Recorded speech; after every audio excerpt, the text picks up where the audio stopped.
Chapter 1 begins with a party looking at the main character with disdain. The adventurer addresses Ariake as a worthless bum and declares that he is being expelled from the party.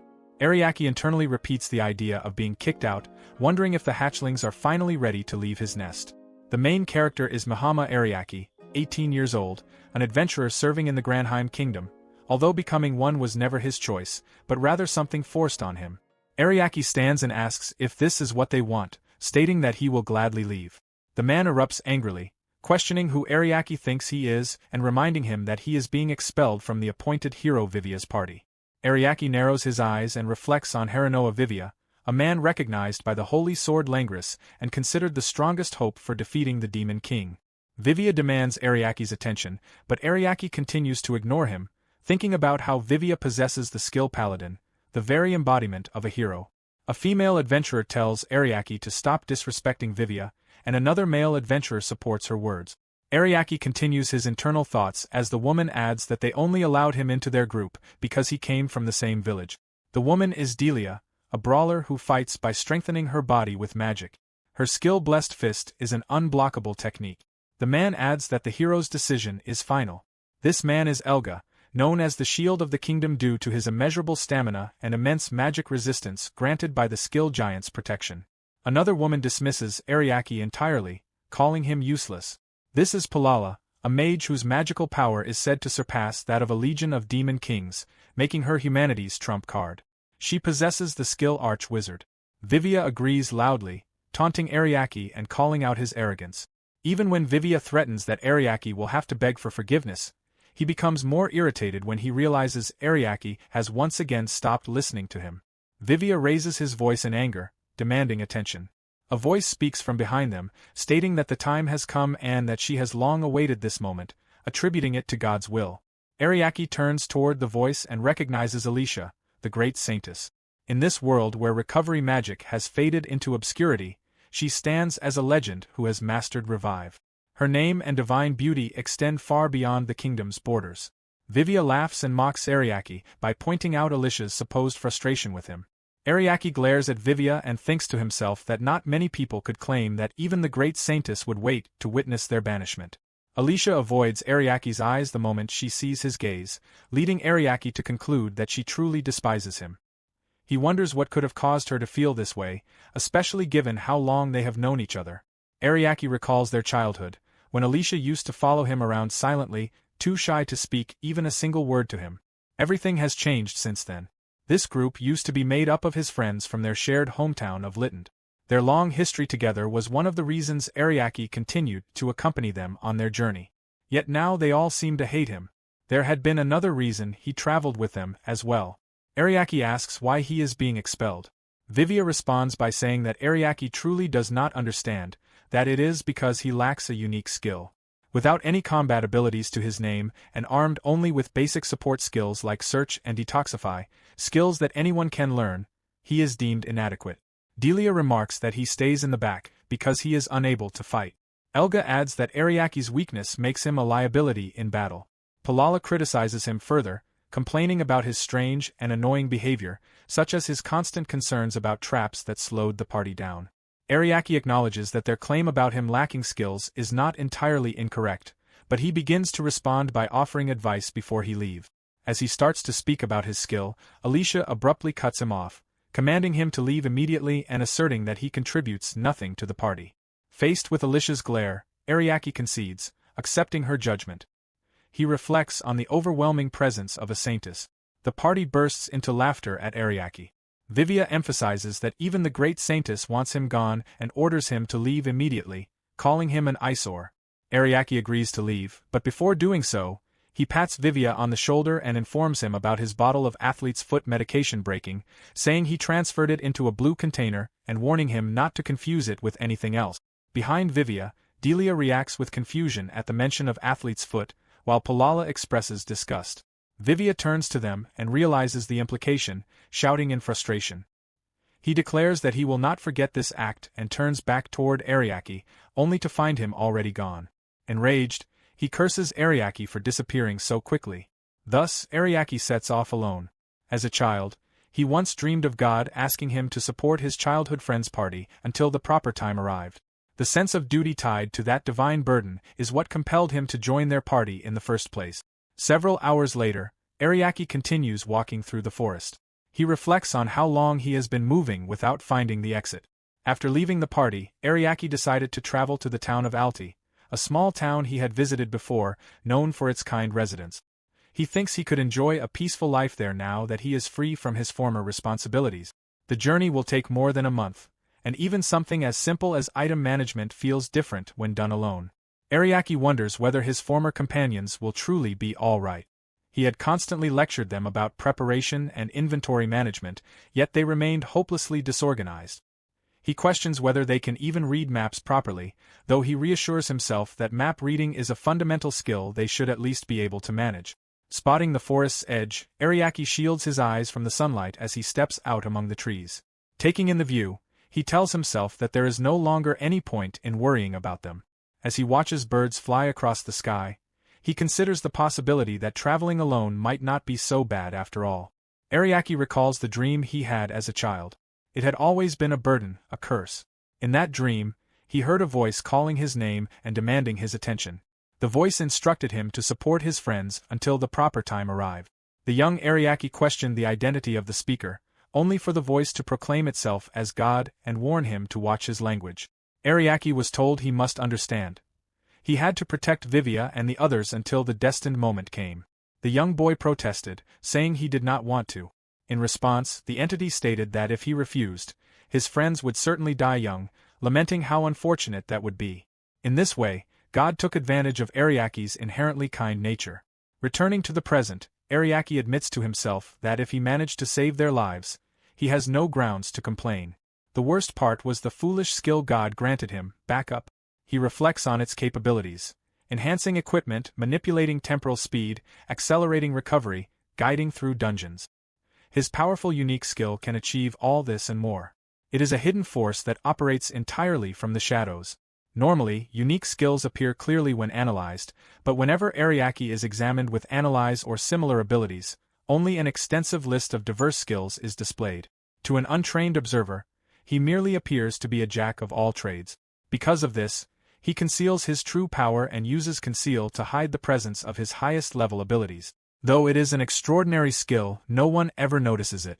Such is the peculiar, complex nature of the unique skill Ariake received. Ariake thinks about how he never expected his companions to actually expel him before he had the chance to explain his unique ability. It is too late to dwell on it now.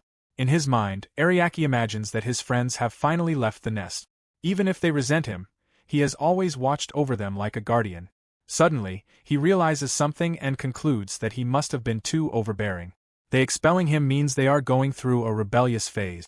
Accepting this idea, Ariake decides that he must grant them their independence. His friends have finally grown capable of walking their own path, and he should take pride in that. Besides, he reassures himself, they still have the reliable, but his train of thought is interrupted when he hears a strange voice pleading for someone, anyone, to help. Startled, Ariake recognizes that the voice is able to pierce through his magical barrier. He questions who this could be and whether the being is even human, given its ability to break through his defenses. The voice cries out, stating that lifting the curse placed upon it is impossible, and begs for death instead. Ariake is baffled that a voice would suddenly reach out from nowhere only to ask him to kill it. He refuses and states that the voice must find someone else, but the voice continues desperately, pleading before the pride of the dragon folk is lost. Ariake does not trust this situation and prepares to close the communication channel, reasoning that the dragon folk are far too proud to beg a human for anything. He thinks back to the voice filled with agony but maintains that he cannot assist a stranger seeking death. As he gathers his belongings, he adds that if the voice had asked to be saved instead, that would be a different matter entirely. At that moment, Ariake freezes as the voice suddenly shifts and cries out a new plea, begging him to save him. Ariake smirks, deciding that the latest plea is all he needed to hear. He considers how strange it is that the voice managed to connect with him a second time using such little power. The mention of the dragon folk might not have been a lie after all. Determining the direction the voice came from, Ariake leaps off a cliff. He crashes through several branches during the descent but lands without injury. He notes to himself that he hardened his body to prevent harm, but such protection does nothing for his clothes or the leaves, leaving him looking disheveled. He admits he is not the athletic type and laments the tear in his outfit. Behind him, a large centipede suddenly appears. Ariake remembers that he had activated insecticide. A crackling noise erupts behind him as the monster reacts to the skill. Moments later, Ariake reflects on the mention of a dragon, questioning whether it is truly possible. Dragon folk, he remembers, are bound by pride. If they are defeated by a human, they must submit. For that reason, he cannot believe any dragon folk would willingly ask a human for help. Such an act would be an admission of inferiority. But this time, he wonders if external forces may be influencing the situation. After walking for some time, he reaches a door and examines it. He determines that it is a barrier weakened by tremors. The voice he heard, did it really originate from within? Dead bodies lie scattered before the unopened barrier. Ariake speculates that they were bandits who attempted to break through the barrier in search of whatever lay beyond, only to fail and die. He considers that he could force his way through but worries such an act could harm the surrounding wildlife. Viewing the situation as a nuisance, he resigns himself to finishing it quickly. Suddenly, a man appears behind him and questions his urgency. The man activates an orb, causing corpses nearby to rise as zombies. Ariake identifies the orb as the necromancer's jewel, capable of controlling the dead. The man, apparently a surviving bandit, boasts that he stole it and now plans to use it for his own gain. With the power of zombies, he claims he no longer needs to resort to thievery. Ariake remarks that such behavior is typical of a small-time criminal, which enrages the man. The man proclaims he will turn Ariake into a zombie as well and revels in his belief that his undead horde makes him unstoppable. Ariake raises his hand and activates a powerful spell. He questions whether the bandit has finished talking and then dismisses him, unleashing Restore. A torrent of shimmering lights rains down upon the zombies, erasing them instantly. The bandit is stunned, unable to believe that all the zombies were eliminated so effortlessly. He demands to know what Ariake is. Ariake responds by stating that, according to his companions, he is merely dead weight, and that he was expelled from the hero's party. Chapter 2 begins immediately after Ariake finishes defeating all the zombies. The surviving man refuses to believe that someone considered dead weight could use such powerful abilities. Ariake clarifies that what he used was not attack magic but the skill Restore, which returns its targets to their original state, turning the zombies back into dust. The man protests that he has never heard of such a skill. Suddenly, a zombie grabs him. Ariake watches as the man is overwhelmed, warning him that even zombies will turn on their master when hunger drives them. The man panics, trying to fight them off. Ariake states that the man is merely experiencing the fate he deserves for greedily relying on the necromancer's jewel and attempting to assume the role of God. The man is terrified by Ariake's glare before being consumed beneath a pile of attacking zombies. Ariake turns away, acknowledging that he has no time to deal with this any further. Examining the barrier before him, Ariake wonders how to pass through it. He inspects the walls, the roof, and the ground, concluding that a dungeon likely lies beyond the sealed door. He decides to use metamorphosis, a skill that allows the user to alter their physical form. Ariake transforms into a mole and evaluates the transformation with satisfaction. With that, he begins digging beneath the barrier and soon emerges on the other side. His plan worked, he successfully entered. Ariake returns to his human form and notes his surprise that the barrier does not extend underground. Nobody would expect someone to dig beneath such a massive stone door, or possess the ability to turn into a mole. He imagines the original designer never predicted such a method. Summoning a light, he prepares to move deeper in. Before him stretches an expansive interior filled with columns and branching corridors. He remarks on the immense size of the structure and speculates whether the barrier is distorting the internal dimensions. This must be a higher-ranking dungeon. In this world, adventurers are categorized by ranks ranging from E to S, determined by their capabilities and the level of monsters they can defeat. Most adventurers fall within B rank or lower. A-rank adventurers are expected to aid in defeating the Demon King. Only a rare few are S rank, such as Vivia and Alicia, the great Saintess. Ariake, meanwhile, is a C rank, remarkably average. Ariake reflects on how inaccurate that ranking is for him. Not entirely inaccurate, he admits, but the ranking system itself is flawed. It places excessive importance on combat ability, making it impossible for support specialists to achieve high rank. He does not particularly care about his own rank, but if he had the chance, he would reform the entire system. After walking through the dungeon for some time, Ariake notices two gargoyle statues. He activates a skill and approaches them, recognizing their purpose. Once he passes the statues, they activate, declaring an intruder's presence. Their eyes glow as they come to life. One of them demands to know whether he intends to release the Red Calamity. Ariake internally repeats the phrase, Red Calamity, and wonders if this refers to the one who summoned him. The existence of guard suggests a figure of great importance. The gargoyle dismisses him as a foolish human and vows to exterminate him. Ariake reacts as the gargoyles charge. Their speed reveals them to be around level 60, powerful enough to annihilate an entire kingdom under the right circumstances. But just as they approach him, they collide with an invisible barrier. Ariake states that he used spatial bending, a skill that turns the air itself into a solid wall, preventing their attacks from reaching him. One gargoyle, outraged, breaks through the invisible wall, but Ariake quickly evades. He acknowledges their strength. The gargoyles prepare to charge again. Ariake blocks the gargoyles' attacks, keeping his focus on the ones in front of him. Because of that, another gargoyle approaches from behind, believing he has an opening. Just as it reaches him, Ariake's figure suddenly disappears. The gargoyles cry out in confusion, unable to see where he went. Ariake then reappears behind the attacking gargoyle, catching it completely off guard. Before it can react, he slashes off its head. A gargoyle hovering in the air is stunned, unable to believe they are being defeated so easily. Ariake states the reality of the situation. What they consider impossible is simply what is happening. He notes that a human's low rank does not determine the true outcome of a battle. He demands the guardian to open the door, though he refers to it mockingly as a wooden doll. This enrages the gargoyle, which rushes him, but Ariake blocks its attack effortlessly. At that moment, all the gargoyles crumble into dust. As the last one fades, Ariake explains to himself how he won. First, he created a wall of air, then he used a decoy and provoked them into making a mistake. Finally, he used a skill that reflected their attacks back at them. Nothing he did was extraordinary, and from the start, they were already within the palm of his hand. Once the gargoyles vanish completely, he moves on and tells the previously guarded door to open. The door creaks as it grants him entry. Walking into the vast hallway, he notes that it truly is a dungeon, massive, just as he expected. Dungeons operate like living organisms, sending monsters to attack intruders. The blood and magic of these intruders feed the monsters, which in turn strengthens the dungeon. Treasure chests serve as bait to lure people further inside, though most are traps, a method similar to a creature enticing prey into its jaws. A monster tries to ambush Ariake from behind, but he kills it immediately, remarking to himself that he has not looted anything in a long time. Eventually, he arrives at a colossal hall.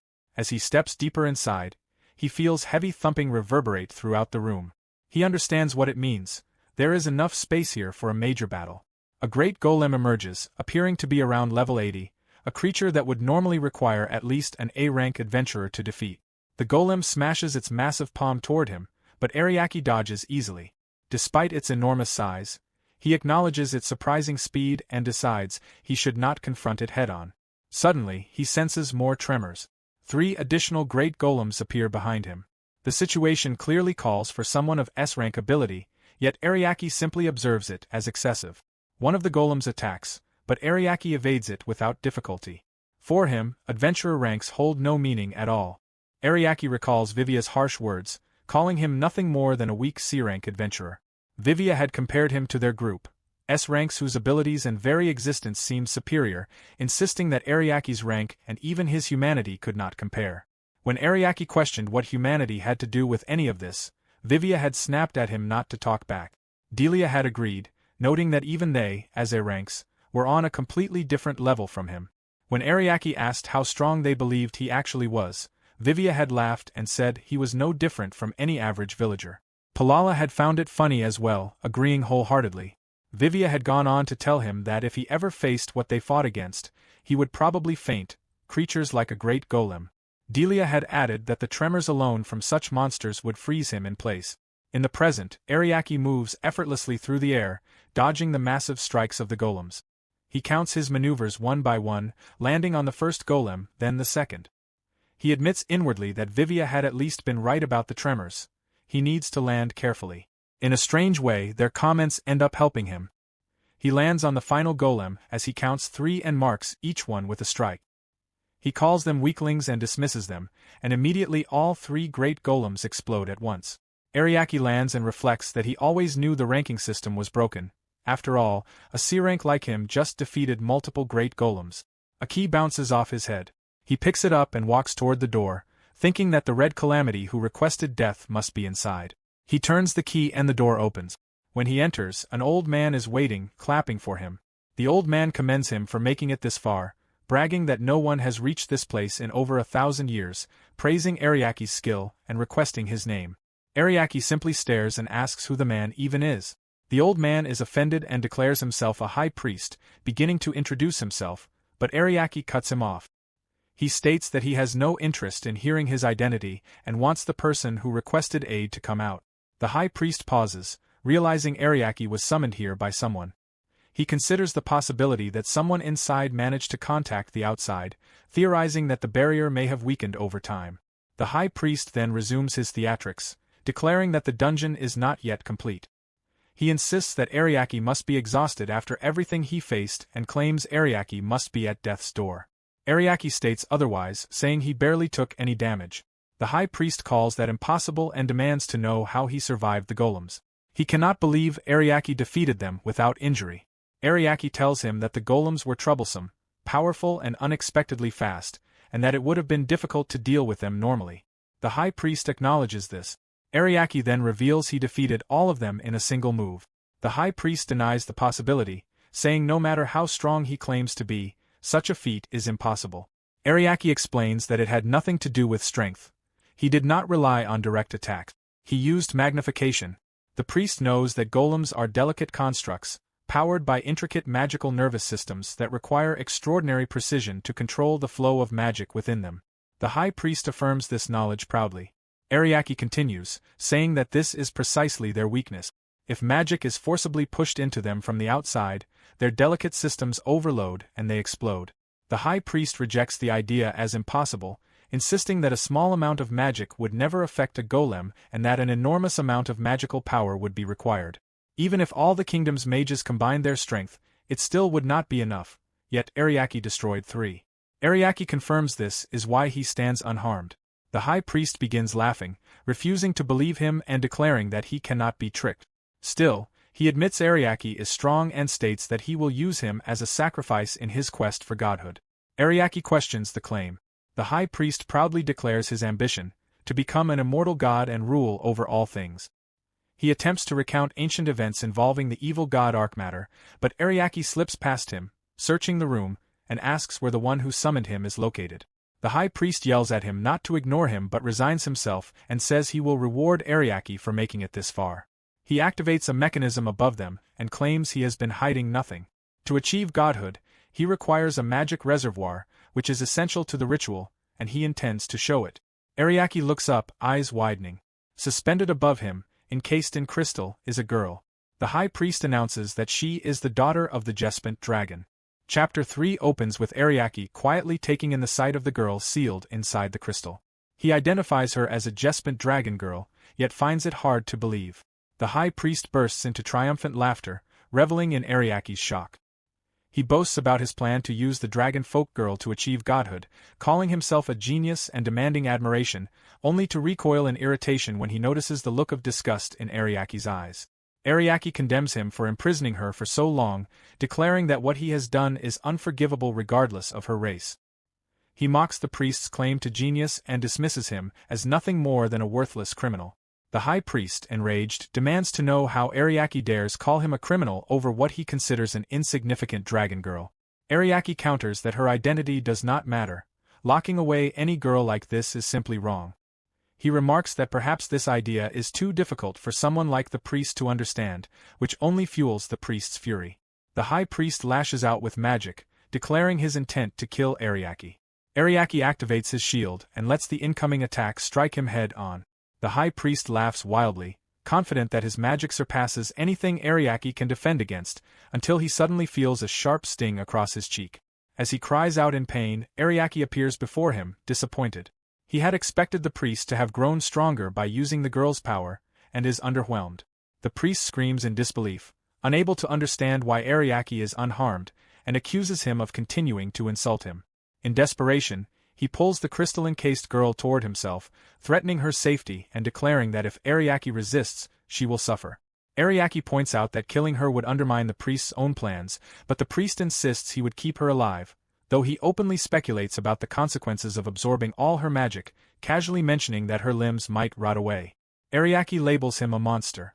After a moment's thought, Ariake announces that he will not attack the priest directly. The high priest mocks this declaration, but Ariake explains he will prove it by nullifying his own magic and skills so as not to endanger the girl further. Without his abilities, he will be unable to attack. Satisfied, the priest prepares to kill him, only for the crystal container behind him to suddenly wobble, then fall and shatter. The priest screams as his arm is injured by the collapse. Ariake observes that the crystal is surprisingly sturdy. The high priest panics, unable to comprehend why the crystal fell. He insists he had sealed it securely with magic. Ariake reminds him that he had announced he was nullifying his own power, and in doing so, nullified everything around him as well. The priest rejects the possibility as absurd, claiming that nullifying another's magic is impossible. Ariake promptly kicks him aside and declares that he is here for the girl. The high priest tries to recover his confidence, taunting that Ariake should give up because the crystal is incredibly durable, only to become horrified when he notices that Ariake has already shattered it by hand. The priest yells in panic over the destruction of the key to his ritual. Ariake gently lays the girl down, stating that with the high priest's magic nullified, breaking the crystal was trivial. The high priest, frantic, demands to know what Ariake is doing, shouting about his ambitions for godhood and how much he needs the girl for his ritual. Ariake seizes him by the face, warning him to stop referring to her as a thing. He binds the priest and orders him to be silent. Ariake finishes binding the high priest, then moves to the dragon girl resting on the ground. He taps her cheek to rouse her, observing her slowly open her eyes. Her frail condition is obvious, and though she recognizes the voice that rescued her and attempts to express gratitude, her words are cut short by violent coughing. Ariake decides to analyze her condition and snaps his fingers, confirming his suspicions about her weakened state. However, before he can speak further, she abruptly pushes him away. Though acknowledging that he saved her, she insists she has no reward to give, calling herself a worthless dragon. Ariake answers that he did not come seeking a reward. When the dragon girl notices the bound high priest, outrage overtakes her as she recognizes the man who imprisoned her for 1,000 years and stole her birthrights. She attempts to stand in fury, only to collapse again, coughing from exhaustion. Ariake urges her to take it slow, but she calls herself pathetic, claiming she is useless without her dragon birthrights. Upon hearing this, Ariake asks what these birthrights are. She states that because she dragged him into this situation, she owes him an explanation. She describes the 4 birthrights required to be worthy of the dragon race: long life, self-renewal, destructive power, and dominion over the skies, gifts bestowed upon dragons. The high priest sought to ascend to godhood by taking these powerful birthrights from her. Ariake realizes the priest's ambition had not been exaggerated. The girl admits she does not know whether a human could truly become a god, but emphasizes that her sovereign lineage is closely tied to divinity. Ariake, startled, begins to connect the dots, and she confirms his suspicion. She is of the royal dragonfolk bloodline, the youngest daughter of the Dragon King. She explains that she is considered a failure, her birthrights weak from the start. Unable even to maintain a dragon form, she was exiled from her homeland in disgrace, then captured and stripped of her birthrights. Ariake realizes she has carried this pain for 1,000 years. She laments that her birthrights, though weak, were still hers. Without them, she is no longer a dragon. Desperate and overwhelmed by shame, she clutches Ariake's clothes and begs him to end her life rather than let her continue living in such a state. Ariake responds by flicking her forehead, startling her. Though she protests, he notes that her reaction means she's returned to her senses. She argues that she has been clear-minded all along, but Ariake reminds her that he refuses to help anyone commit suicide and that she should recall what she originally asked of him. Tearfully, she remembers asking to be saved. Ariake places his hand on her head, assuring her that this is exactly why he came. Though comforted, she insists that even though she has been freed, her birthrights will not return, and even if they did, she would still be weak. After a moment of thought, Ariake asks whether she would mind if he tried something. Confused, she demands to know what he means. Ariake pushes aside the high priest's throne, assuring her not to worry. He states his intention to restore her birthrights and release her from the curse that has weakened her. As he activates his spell, the dragon girl's body begins to glow. Chapter 4 begins immediately after Ariake activates his spell. The dragon girl starts glowing as the effects take hold, reacting in shock as she realizes she had been cursed. Ariake confirms it, relying on the readings from his skills, abnormal status detection and uncover, which reveal that she has been afflicted with a fairly uncommon curse. The dragon girl struggles to accept it, but Ariake explains that the curse had lowered her 4 birthrights to their weakest state. Because of that weakening, the high priest had been able to steal them. Once the curse is removed, her birthrights should return to their original condition, and Ariake prepares to give her the backup she needs. She is stunned, barely able to grasp that such restoration is possible. Ariake pushes forward, telling her to ready herself. He activates Disenchant, then merges it with the skill Restore in order to lift the curse and restore her birthrights simultaneously. He enhances Accelerate to its highest level to intensify the recovery process and speed up her restoration. He warns her that the process will hurt, but she needs to endure it. As the spell activates, Ariake watches her eyes widen as her vision blurs, her voice rising in agony. A black substance begins to seep from her mouth. Her eyes darken until they turn pitch black as she continues screaming from the pain. The black mass suddenly bursts out of her, then she collapses to her knees and loses consciousness. Ariake catches her before she hits the ground, shaking her and checking if she is still alive. Moments later, her eyes flutter open. She abruptly jumps up, now fully recovered. Relief washes over her, and Ariake is startled by the resilience she displays, having expected her to remain unconscious much longer. She realizes the black object was the curse itself, horrified that such a thing had been inside her. Ariake explains that it had been expertly concealed, hidden so well that even Analyze could not detect it. It was crafted specifically to steal her very reason for existing. The evil dragon's curse drastically weakens a dragon's birthrights, and this was the true reason she had been dismissed as a failure. She struggles to process the truth, but before anything else can be said, the curse suddenly lets out a scream and darts toward the high priest, forcing itself into his mouth. The high priest convulses and cries out in agony. The dragon girl watches in disbelief as the curse overtakes him.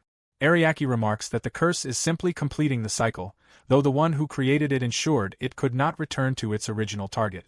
Seeking the weakest vessel it could find, it inevitably chose the high priest, even though the curse was meant for dragons, not humans.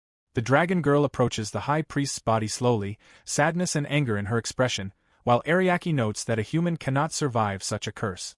She stares at the corpse, furious, but suddenly stops as a surge of power overwhelms her from within. The curse on her has finally been lifted, and Ariake observes that her self-renewal ability must have accelerated her recovery. The dragon girl raises a finger toward the ceiling, and a massive sphere of magic erupts from it, shooting straight upward through the roof and into the sky. Ariake is shocked as the dragon girl blasts a massive hole through the ceiling. Her eyes glitter with newfound power, clearly displaying her true strength. Ariake notes silently that she has reached a level far beyond ordinary comprehension. The dragon girl expresses her exhilaration, claiming she could easily reduce the entire dungeon to dust. She acknowledges Ariake as her savior, having lifted the curse that suppressed her power, and expresses immense gratitude. Ariake downplays the event, insisting it was no big deal, though she insists it was monumental, praising him as someone truly on another level. She seeks Ariake's opinion on her current form, wondering if he finds her appealing. Ariake, in his calm and indifferent manner, explains that he has always recognized her beauty, even before her powers were restored, and apologizes if his indifference hurts her feelings. He observes her as a beauty of the ages, noting her gem-like eyes and lips, and the slim, graceful proportions of her arms and legs. Ariake surmises that she draws attention wherever she goes. Flustered and red-faced, the dragon girl protests, claiming she cannot take any more praise and refers to him as an unwitting ladies' man. Ariake asks for clarification but quickly shifts focus, requesting permission to analyze her. Blushing, she consents and admits that he is the only one she would allow to see her completely. Ariake, ignoring her comment, examines her status. He discovers she has reached level 99, possesses 1 million HP, 280,000 MP, and 98,000 attack power. She reacts in astonishment at the magnitude of these numbers. Ariake reflects that another level barely begins to describe her strength and questions whether all dragons possess such overwhelming abilities. The dragon girl insists that the numbers are far too inflated to reflect reality. Suddenly, a notification appears before Ariake, revealing a new title: Celestial Dragon and Her Rider. Ariake notes the grandeur of the title. She points out that the key detail is that it designates him as her rider.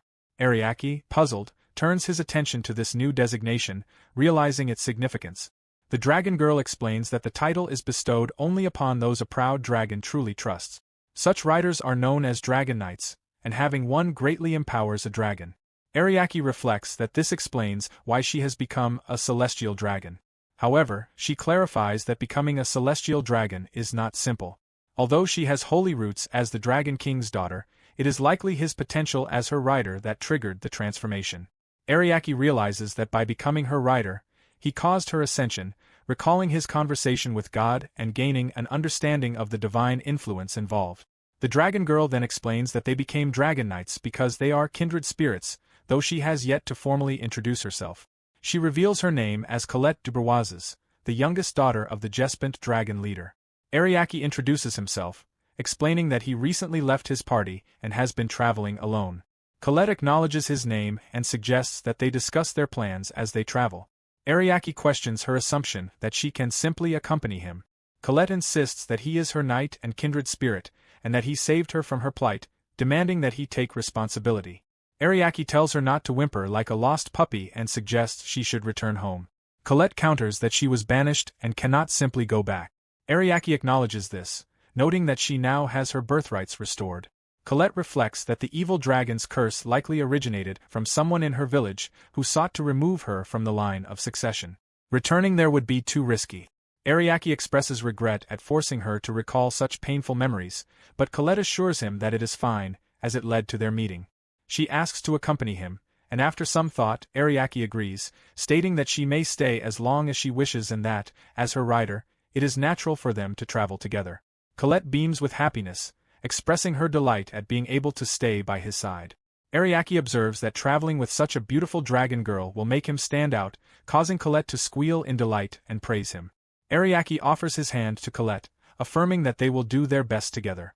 Colette agrees enthusiastically, declaring that they are destined to accomplish great things, as her dear dragon knight. Chapter 5 begins with Ariake traveling toward the next town, accompanied by the dragon girl, Colette. To pass the time, Ariake recounts everything that has happened to him so far. Colette becomes angry upon hearing his story, incredulous that his old party would dismiss him despite all he had done for them, as he was the reason they could function as a party in the first place. Ariake tells her to calm down, expressing that he is content simply knowing they can now stand on their own and survive without him. Even the way they sent him off brings a faint smile to his face. Colette wonders why he would smile over such a thing, but Ariake reflects that helping them avoid untimely death is enough to make him happy. Colette comments that he is far too kind and asks if there were any female members in his party. Ariake confirms there were 3, prompting Colette to vow that she will not lose to them and will prove herself. Ariake notes to himself that dragons are truly emotive. Meanwhile, in a tavern after kicking Ariake out, Vivia slams his cup on the table and laughs, recalling how miserable Ariake looked when leaving. Delia agrees and mentions how irritating he had been. Vivia remarks that as long as Ariake is present, there is nothing to worry about. Alicia, staring out the window, muses that a party without a hero can hardly be called a party.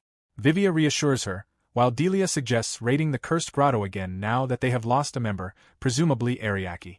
Palala adds that it would be easier without dead weight. Vivia laughs and calls for Alicia's attention, and she responds, noting that something essential is still missing. Vivia asks if she means an item, but Alicia clarifies that it is something intangible. Back with Ariake and Colette, they arrive at the town of Miemai-chan. Ariake remarks that Alti is still far away, and they decide to stop and rest. Colette admires the town, remarking on its beautiful buildings, and marvels that even after a millennium, old towns can appear brand new. Ariake muses over her summary of 1,000 years in 2 words. As they continue walking, Colette notes the town's prosperity, and Ariake agrees, questioning the reason behind it. He notices her admiring a kitten while also observing the curious stares of the townspeople. Colette then exclaims that something smells delicious nearby and urges them to investigate. Ariake calls her back, agreeing to join but trying not to draw too much attention. They enter a restaurant, and Colette is immediately enthralled by the sight of the food. She grabs a large portion and begins eating enthusiastically, savoring every bite. Ariake, understanding her hunger, takes a more measured approach to eating. Colette chomps on her food with delight, exclaiming how delicious it is, revealing her enormous dragon appetite. The cook observes her voracious eating, complimenting her, while Colette praises the deliciousness of the food. Ariake comments that he would expect the restaurant to have many customers given the quality of the meals.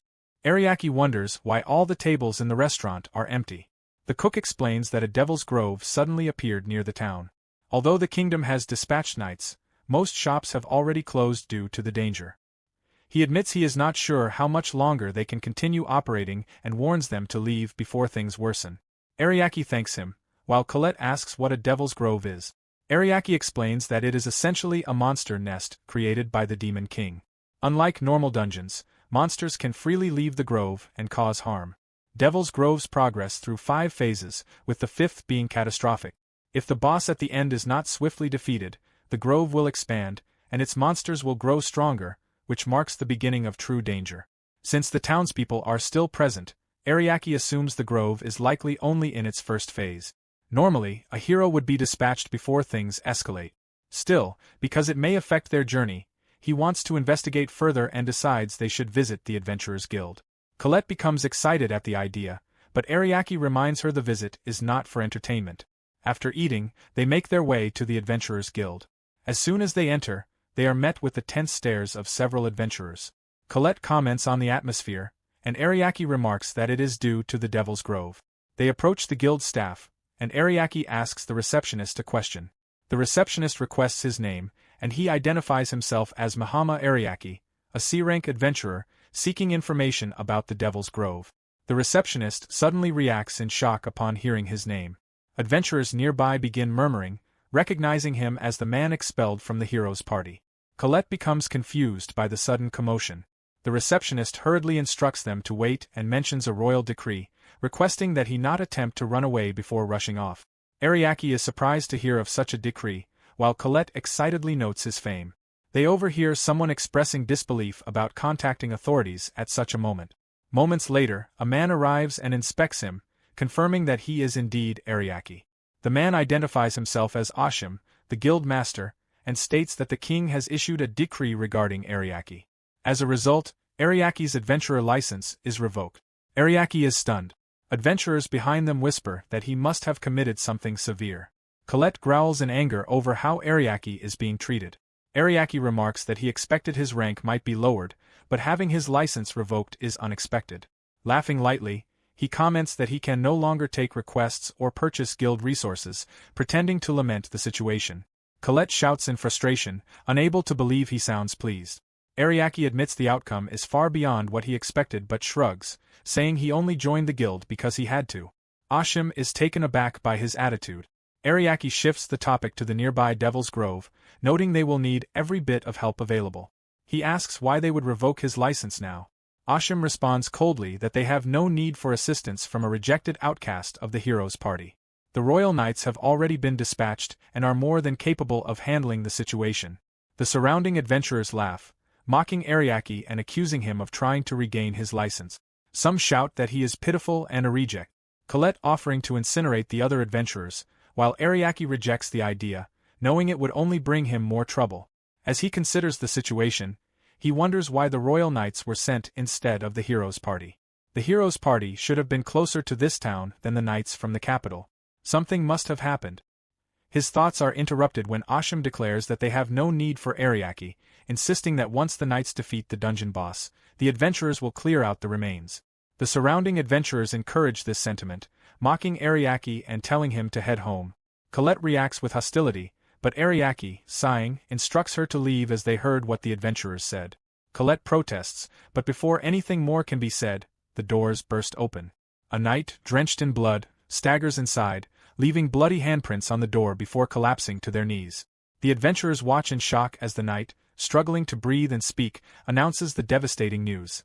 The siege of the Devil's Grove has failed. A massive horde of monsters is now heading toward the town. The royal knights have been annihilated. The adventurers are officially ordered to defend the town immediately, and anyone who attempts to flee will be executed. With those final words, the knight loses consciousness. The room erupts in disbelief and fear. Some refuse to believe the knights were defeated. Others panic at the threat of execution. One adventurer laments that he never signed up for this level of danger. Despair spreads as many question what chance they have if the knights themselves were wiped out. Ariake and Colette move toward the fallen knight. Ariake assesses him and determines that he is unconscious but still alive.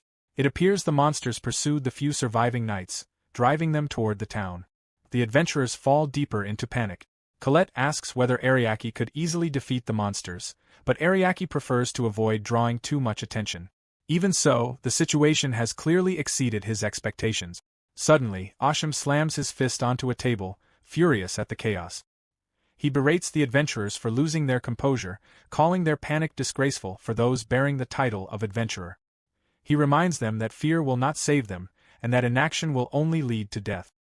His words steady some of the adventurers, though many remain confused about what to do next, fearing dying for nothing. Watching this, Ariake notes that at least someone is still fulfilling their responsibility. He walks toward Asham and withdraws all the coins he has.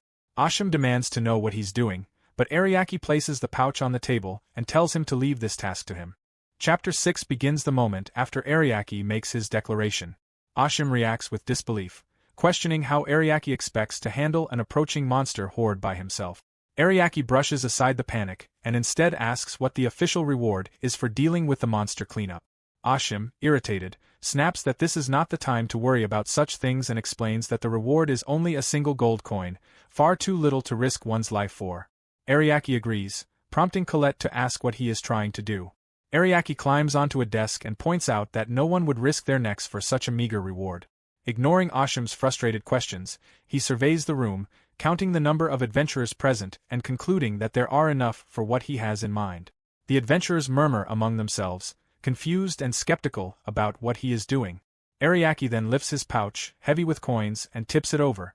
The coins spill across the floor with sharp clinks, drawing everyone's attention. He then announces boldly that he will personally reward anyone who fights to the very end, offering 100 gold coins per adventurer. The room erupts in shock. Many struggle to believe what they just heard. Ariake formally declares it to be a contract under royal law, an unbreakable agreement, one that binds both sides like a curse. The adventurers recoil again in astonishment at the gravity of such a contract. The shock soon gives way to excitement. One adventurer calculates that 100 gold coins could provide for his family for an entire year. Another imagines finally repairing his home. Ariake drives his message further, reminding them that 100 gold coins could give them nearly anything they desire. With the royal army defeated, they alone can defend the town. He challenges them not to allow monsters to destroy the peace they have built. They are adventurers, he proclaims, and now is the moment to risk their lives for an extraordinary reward and to protect their home. As his speech ends, the adventurers grow silent, weighing his words. Then resolve begins to stir among them. One, moved by the reminder of his hometown, declares that he cannot abandon the place where he was born and raised. Another shouts agreement, vowing not to let monsters ravage their town. More voices join, declaring determination fueled both by duty and by the promise of gold. With nowhere to run and everything on the line, they commit themselves to the fight, some dreaming of returning home wealthy if they survive. The adventurers, now fully energized, erupt into cheers and determination. They affirm that they will do this, that they will stand their ground, and that the monsters will not break through. Asham, seeing their morale restored, orders them to prepare. The adventurers echo the command with unified voices and begin making ready, checking weapons, gathering potions, and steeling themselves for the battle ahead. A woman reports to Asham that all the healing potions have been gathered. Asham responds that once everything is ready, they will join the vanguard. As he turns, Ariake approaches and asks if preparations are going well. Asham steps toward him and expresses his gratitude, admitting that none of this would have been possible without Ariake. He praises Ariake's speech, and Ariake acknowledges the compliment. Asham remarks that with Ariake being only C rank, and with his license revoked, he had assumed no one would listen to him. Yet now Ariake appears almost awe-inspiring. Asham wonders aloud if Ariake is truly the incompetent person rumors describe. Colette immediately reacts with hostility, scolding the guild master for suggesting such a thing. She reminds him that he also insulted Ariake earlier, calling him a money-hungry brute. Asham panics and says he regrets his earlier remarks, but Ariake stops Colette, pointing out that he himself willingly offered the money. Colette growls, but Ariake explains that his plan worked because people cannot survive without money, and those in power have a responsibility to compensate them properly. Expecting them to risk their lives for a single gold coin is absurd. Colette beams and praises Ariake's reasoning. Asham then asks how Ariake obtained so much money in the first place. Ariake replies that he simply saved it. Asham shouts in disbelief at the amount, but Ariake reminds him that the hero's party regularly undertakes high-ranking quests. Asham considers this and admits it makes sense. Even so, he questions why Ariake is helping a town he has no personal connection to. Ariake asks if Asham knows the restaurant with the green roof nearby. Asham says he does. Ariake explains that they serve excellent shellfish pasta, and it would be a shame if he could never eat it again. Asham laughs and agrees that such a loss would be terrible. He promises that if they make it back alive, he will use the reward money to treat Ariake. Ariake groans as Asham slaps him hard on the back, pointing out that the money in question belongs to him. After some time, a woman calls out to Asham that everything is ready. Asham says he is on his way. He then stands before all the assembled adventurers and addresses them. He explains that the town of Miemai-chan is protected only by fences and ditches, making the adventurers the final line of defense. If they fall, the town will fall with them. The plan is straightforward. Defenders will hold the front line while mages provide support from the rear. Although the knight's failure may make victory seem impossible, they must win and return home alive. The adventurers respond with a loud cheer. Nearby, Colette observes the gathered adventurers and remarks on their enthusiasm, though she worries whether they can survive. Judging by the tremors, she estimates around 1,000 monsters approaching. With only 100 adventurers moving out, she doubts they stand a chance. Ariake admits the situation will be difficult. Colette asks if he intends to eliminate the monsters himself, but Ariake explains that having a savior solve everything for them would not help in the long term. Without gaining confidence through their own efforts, the people of Miemai-chan will never be able to protect their town in the future. This is why he is approaching the problem this way. They must work together to claim victory. Colette asks if he would really do that for them. Suddenly, she notices a signal flare in the sky and announces that the battle has begun.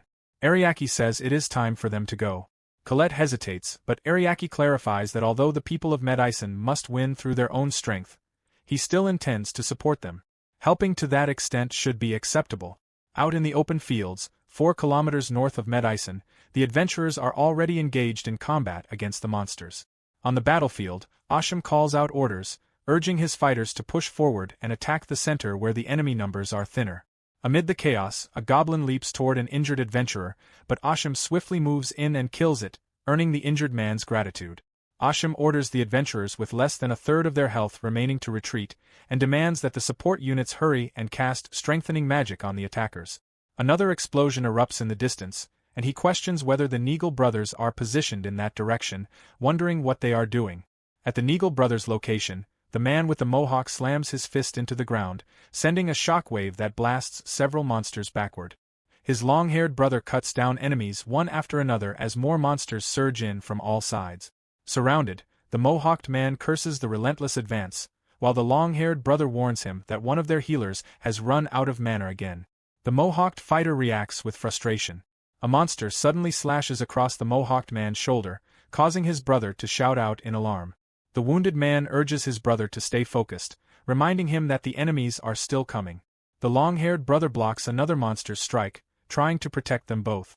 The mohawked man yells at the adventurers nearby, demanding to know why they are hesitating. He urges them to attack, warning that if they fall at this point, the town will be lost. He commands them to fight with everything they have. In the midst of the chaotic battle between the monsters and the adventurers of Miemai-chan, one adventurer rushes to Asham to report that a third of the left flank has collapsed, and the Neagle brothers have taken severe injuries as well. Asham reacts with frustration and urgently orders the remaining stock of healing potions to be distributed, insisting that the line must not be breached. Another adventurer arrives to report that the right flank is requesting reinforcements because a caterpillar dragon has appeared. They estimate that it will take at least 3 A-rank adventurers to handle it.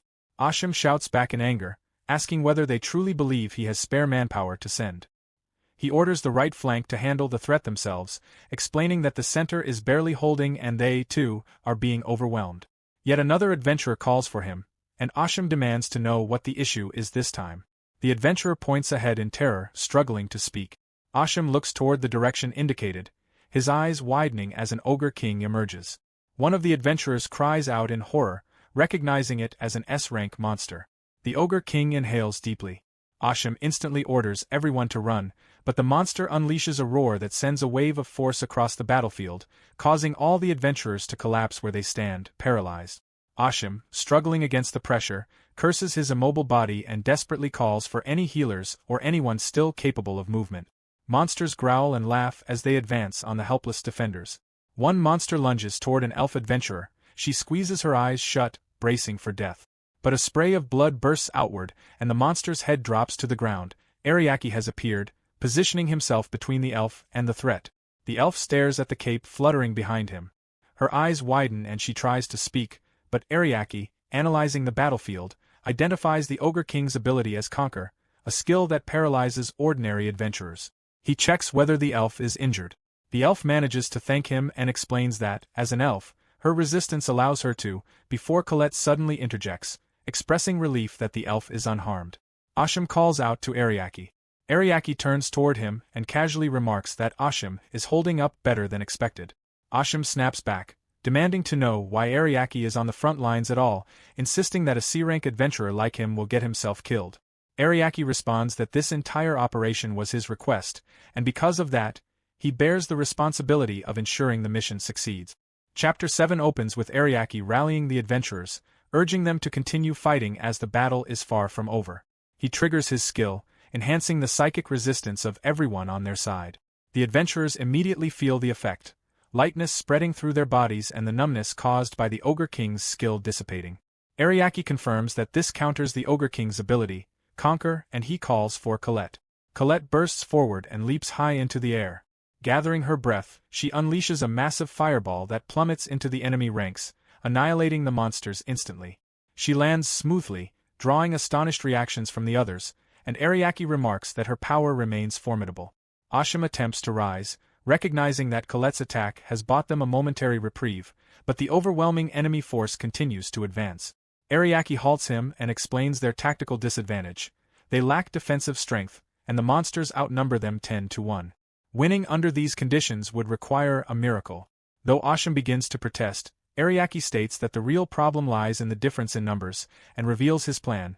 He will use a skill to multiply their party's status by 10. He also intends to reduce the enemy's stats to 1/10 of their original levels, a combination he believes will completely shift the battle in their favor.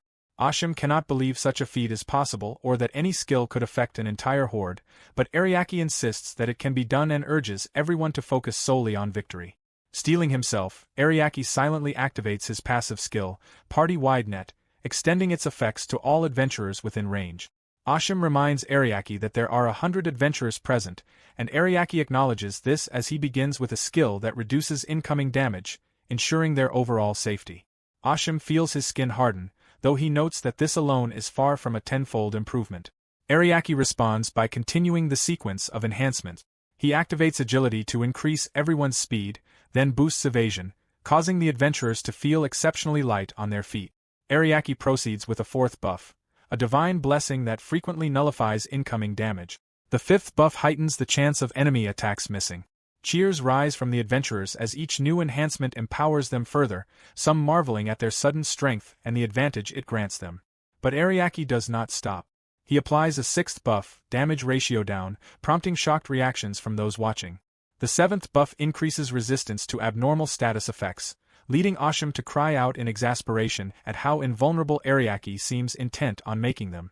Ariake pushes on, casting the 8th buff, attack power increase, followed by the 9th, an increase in attack ratio. The 10th adds a poison effect to their strike. The 11th restores their status when attacking. The 12th recovers stamina upon landing hit. The 13th enhances magic resistance. The 14th raises magical power. The 15th boosts the ratio of magical attack. The 16th grants passive HP and MP regeneration. The 17th negates instant death. The 18th provides a shred of hope. The 19th increases critical hit rate, and the 20th boosts it yet again. The adventurers count 20 buffs in disbelief. Ariake considers debuffing the enemy next, but finds the list too long, so he simply reverses the effects of his buffs onto the monsters. The adventurers silently judge him for this shortcut. Suddenly, a shout rises as the enemy charges again. Many are surprised by the quick recovery of the monsters, questioning whether the enhancements truly function as intended. An elf steps forward, ignoring warnings, and effortlessly cleaves through the monsters, astonished by her own newfound strength. Others quickly realize that the battle, previously slipping from their grasp, has suddenly become overwhelmingly easy. Ashim swings his axe with unexpected ease, marveling at how light it feels in his hands. He observes that while most people can only handle 3 buffs at once, Ariake has managed to stack 20. Ariake casually notes that he used to do this regularly while serving in the hero's party. The adventurers are stunned to learn this, and Ariake adds that if minor buffs were included, the total would be even higher. Complaints erupt among the adventurers, who realize they fought alongside the hero's party under these conditions. Some wonder if the hero's party reached its heights solely because of Ariake. Colette bursts out in frustration, insisting that he supported them for years, only to be cast aside despite all he provided. Ariake instructs her to calm herself, insisting that he has accepted their decision and likens it to a parent allowing children to leave the nest. Colette silently questions the metaphor.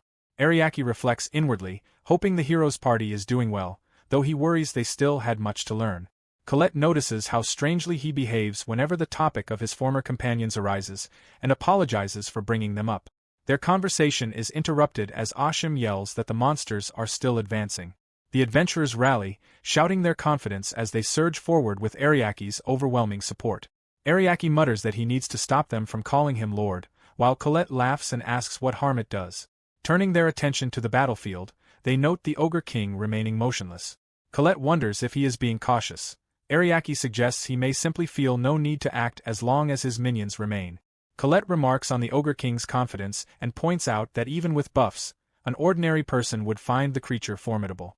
Ariake agrees, noting the Ogre King's strength.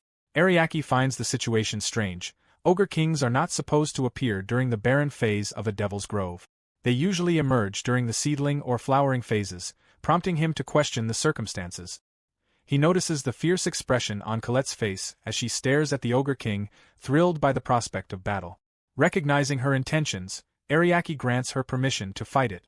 Colette is surprised he could tell, but Ariake insists that the adventurers cannot handle the Ogre King themselves and asks if she truly can. Colette confirms her capability. As the Ogre King cracks his neck in preparation, Ariake alerts her to his movement. Colette launches forward with excitement as the two rush toward the Ogre King. The Ogre King swings his massive hand toward a cluster of adventurers, forcing Ariake to react as he realizes where the attack is directed. The impact creates a thunderous explosion as the Ogre King's hand collides with Colette, who endures the blow while expressing her irritation at having to protect humans. Ariake instructs an adventurer to leave the Ogre King to him and Colette and to focus on handling the remaining monsters. Colette announces her own title boldly, though Ariake objects to her imposing such demands on the adventurers. The Ogre King increases the pressure of his grip, causing Colette's body to tremble under the strain, but she pushes off and escapes. The Ogre King exhales sharply once more, drawing Ariake's annoyance, and Colette agrees. She leaps into the air and strikes the Ogre King in the face, telling it to silence itself. While Colette distracts and engages the Ogre King directly, Ariake concentrates, his eyes flashing as he invokes a rapid sequence of spells. Partial reinforcement, limb destruction, paralysis, enhanced musculature, armor penetration, binding, increased attack power, and heightened critical damage. With the spells complete, he delivers a powerful kick to the Ogre King's legs. The blow destabilizes the massive creature, sending it crashing to the ground. Adventurers gasp in awe at how easily the pair has toppled such a towering foe, and Colette shouts her admiration for Ariake's skills.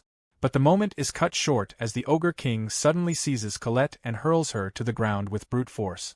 Ariake cries out for her, realizing the situation has taken a dangerous turn. Ashim panics, assuming Colette faces death, but Ariake clarifies that his concern lies elsewhere. Ashim, confused, asks what he means. Their attention shifts as Colette rises to her feet, furious and unbroken. She declares that she will not allow the Ogre King to escape alive and vows to demonstrate her true strength to Ariake. Ariake accepts her resolve, reminding her that he is her Dragon Knight, and together they will reveal the full extent of their power.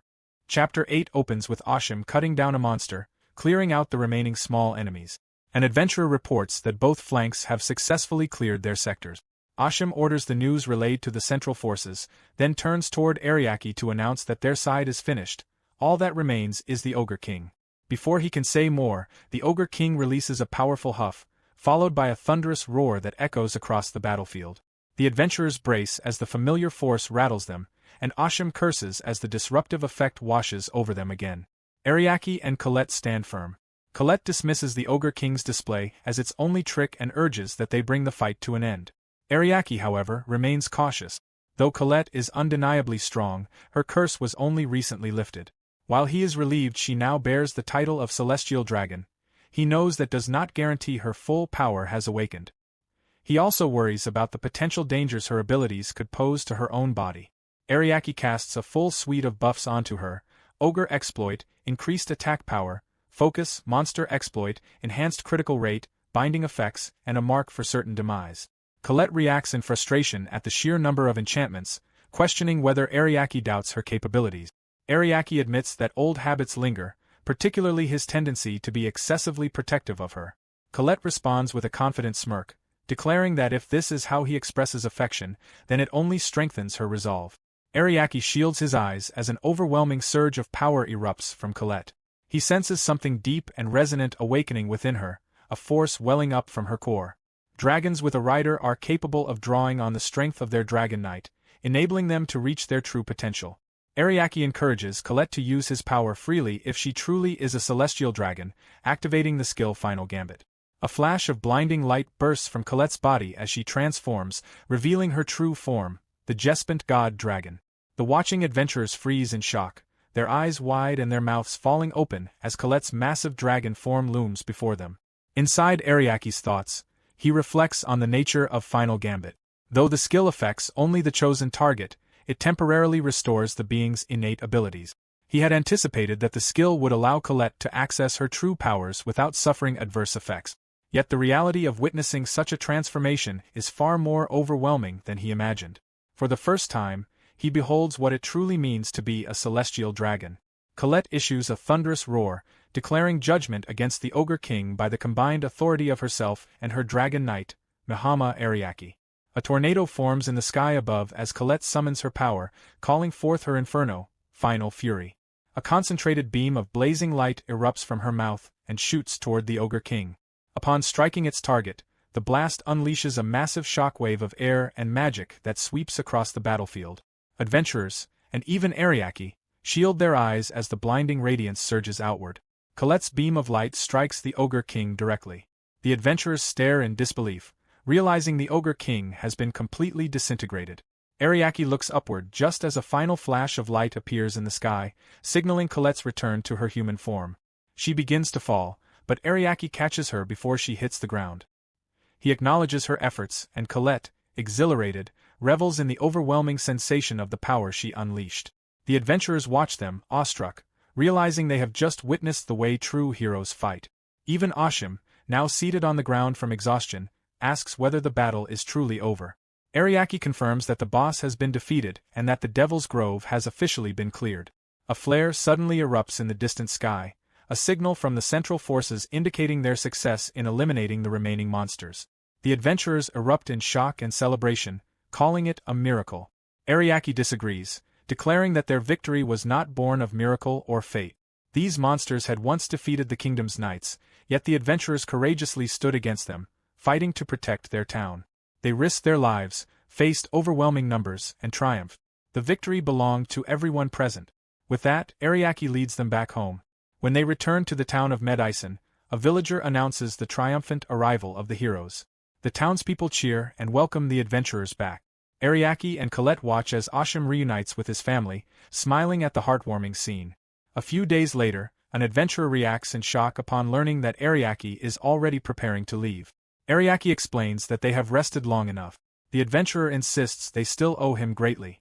Remembering the intensely overwhelming hospitality of the past days, Ariake admits privately that he simply cannot endure any more of it. Ashim arrives and tells the adventurers to show respect and allow Ariake to depart. Ariake expresses his gratitude to Ashim. Ashim kneels before him, apologizing for his earlier rude behavior and sharing that he has already appealed to the kingdom to revoke Ariake's license revocation. Ariake tries to downplay it, flustered, and urges Ashim to stop being so formal. Ashim laughs, agrees, and offers his hand, telling Ariake he is always welcome to return, and that he'll treat him to that pasta again. Ariake smiles, accepting both the gesture and the invitation. Ashim bids him safety and invokes the grace of Shingret upon him. The villagers wave as Ariake and Colette depart by carriage. After some time on the road, Colette excitedly talks about her celestial dragon form, marveling at the immense power she was able to draw out, even if only briefly. With their new carriage, she asks where they are headed next. Ariake explains that their next stop is Olden Town, as he received a letter making it a convenient destination. Colette senses something bothers him. Ariake notes that their path will take them through the Forest of Abundance, which is home to elves. Colette reacts with fascination, saying she has heard elves are difficult to please. Ariake explains that while it depends on the individual, they are generally known to be hard to approach. Colette confidently assures him not to worry. If elves challenge him, she will burn them, and even the entire forest, if necessary. Ariake cautions her that just because she can burn everything does not mean she should, and reminds her she must consider options that do not involve incineration. He briefly wonders whether he is thinking too much, but another concern returns to him. Why hadn't Vivia and the others been summoned to deal with the Devil's Grove? They were closer. No matter how much he investigated, he found no answers. He worries he may simply be overthinking. His thoughts are abruptly halted when Colette stuffs bread into his mouth, insisting that this is not the time to worry. They should eat to their fill and take things easy. Ariake eats the bread and concedes that she is right. He reassures himself that there is nothing to worry about. Everything will be fine. Meanwhile, deep inside the cursed dungeon, blood drips down Vivia's face. He curses, unable to comprehend the situation. As the hero, he questions why this is happening to them. They are on the verge of being annihilated. Panic rises as he demands to know how such a monster could possibly be there. Chapter 9 opens with Vivia and his party running through the interior of a dungeon. Vivia urges the group to move faster. Delia, out of breath, struggles to keep pace. Elga tries to inform Vivia that Palala and Alicia have fallen behind, but Vivia dismisses the concern and orders everyone to continue running before they are overtaken. A massive snake suddenly appears behind them and lunges toward Vivia. He narrowly evades the attack but slams into a wall. Elga steps in front of him with his shield raised. The monster roars and slams its tail against Elga's shield with tremendous force. Vivia berates him to stand firm, reminding him that he is supposed to serve as their shield. Elga trembles, insisting this is how he always fights. Vivia curses internally, frustrated that he has exhausted both his potions and MP. This dungeon was supposed to be trivial. He questions why such misfortune would occur to someone of his status, an S-rank hero. The narrative shifts back to several hours earlier at the Cursed Grotto. Vivia had declared that reaching the 50th floor would serve as a suitable warm-up. Elga agreed, noting how many times they had completed it before. Delia added that even a C-rank adventurer could reach the 50th floor. Palala expressed confidence that, with an S-rank hero leading them, the task would be effortless. Alicia, however, questioned whether they had prepared enough supplies, voicing concern that they might require additional items. Vivia dismissed the notion as unnecessary for such a low-level dungeon. Alicia attempted to warn that, without Ariake accompanying them anymore, caution might be appropriate. Vivia cut her off, accusing her of worrying excessively. Palala joined in, claiming that they were better off without Ariake, whom she called useless, and hinted that Alicia simply wanted to rely on items instead of proper support magic. Alicia quietly denied the accusation. Palala criticized her further, prompting Vivia to intervene and direct the group onward. He reminded Palala she would be responsible for illuminating the dungeon now that Ariake was gone. Palala complained that losing their errand boy caused inconveniences, but Vivia assured her the task should be simple for someone of her caliber. Palala blushed at the compliment. Vivia remarked that exploring without Ariake would be enjoyable, and Delia strongly agreed. Vivia pulled Delia close and told her he was counting on her as well, to which she eagerly affirmed. Vivia privately enjoyed how easily the affection-struck girls responded to him, noting Alicia as the only one who remained difficult to influence, yet confident that she too would eventually fall for him. As the chosen hero destined to save the world, he imagined receiving the princess's hand in marriage after defeating the Demon King, then ascending to rule the kingdom and its people. With enthusiasm, he signaled the group onward, promising they could enjoy good alcohol once the exploration was complete. Alicia quietly resigned herself, believing the situation to be unavoidable despite her attempts to caution them. As they proceeded into the Cursed Grotto, a bat flew overhead. Vivia attributed the disturbance to the creature. Palala jumped in fright. Vivia then complained about the darkness, insisting that visibility was too poor to notice approaching enemies. Palala pleaded that she was unable to produce any more light than she already had. Vivia exploded in disbelief, comparing her unfavorably to Ariake, who could illuminate the entire dungeon with ease. Palala attempted to respond, but Alicia clarified that only Ariake possessed such ability. Vivia reacted with surprise. Alicia explains that dungeons function like the interiors of living organisms. Unlike ordinary structures, they overflow with their own magic, causing any external magic from adventurers like themselves to be heavily suppressed. She reminds them that Ariake had already mentioned this. Vivia reacts with irritation, scoffing at the idea that he should be expected to remember every minor comment Ariake ever made. A monster suddenly lunges toward Vivia, but Delia intercepts it with a swift punch that sends it flying. She urges the group to stop discussing Ariake and focus on moving forward. Before they can proceed, the monster rises again. Elga quickly interposes his shield to protect Delia, who is astonished it survived. Vivia grows alarmed, questioning why the creature is still alive when a single strike would normally be enough to defeat it. Delia channels magic into her fists, leaps into the air, and delivers a flurry of blows until the monster collapses. Panting, she asks if it is over, and Vivia checks for confirmation. Elga verifies that the monster is indeed dead. Delia wonders why it didn't fall from her first attack. Elga adds that the strength of its strikes seemed higher than usual. Vivia dismisses the concern, blaming their difficulties on the lack of proper visibility in the dungeon. He criticizes Palala for failing to provide adequate illumination despite calling herself a great mage, causing her to flinch. Elga advises him not to speak to her that way. Vivia realizes his mistake and offers a half-hearted apology, acknowledging that Palala is trying her best. He reassures the group that they can at least see the path ahead, so they should keep moving. Delia, encouraged, praises him enthusiastically. Vivia affirms that everyone is simply adjusting to their new roles, but asserts that as the chosen hero, the situation will remain manageable. Elga supports him, and Vivia apologizes once more to Palala, who tells him she was simply scared. Vivia then declares that, now that they have settled down, they will proceed. Alicia questions whether they will truly be all right under these conditions, pointing out that they are unaccustomed to fighting in such darkness and suggesting that it might be best to retreat and reconsider their strategy. Vivia responds angrily to the idea of withdrawing. Delia immediately scolds Alicia, accusing her of trying to dictate orders to their hero. Vivia intervenes, telling Delia it is fine, and rationalizes Alicia's concern as simple overcautiousness. He insists that retreating would expose them to even greater danger, so they will advance instead. As the hero, this is his command. Alicia falls silent.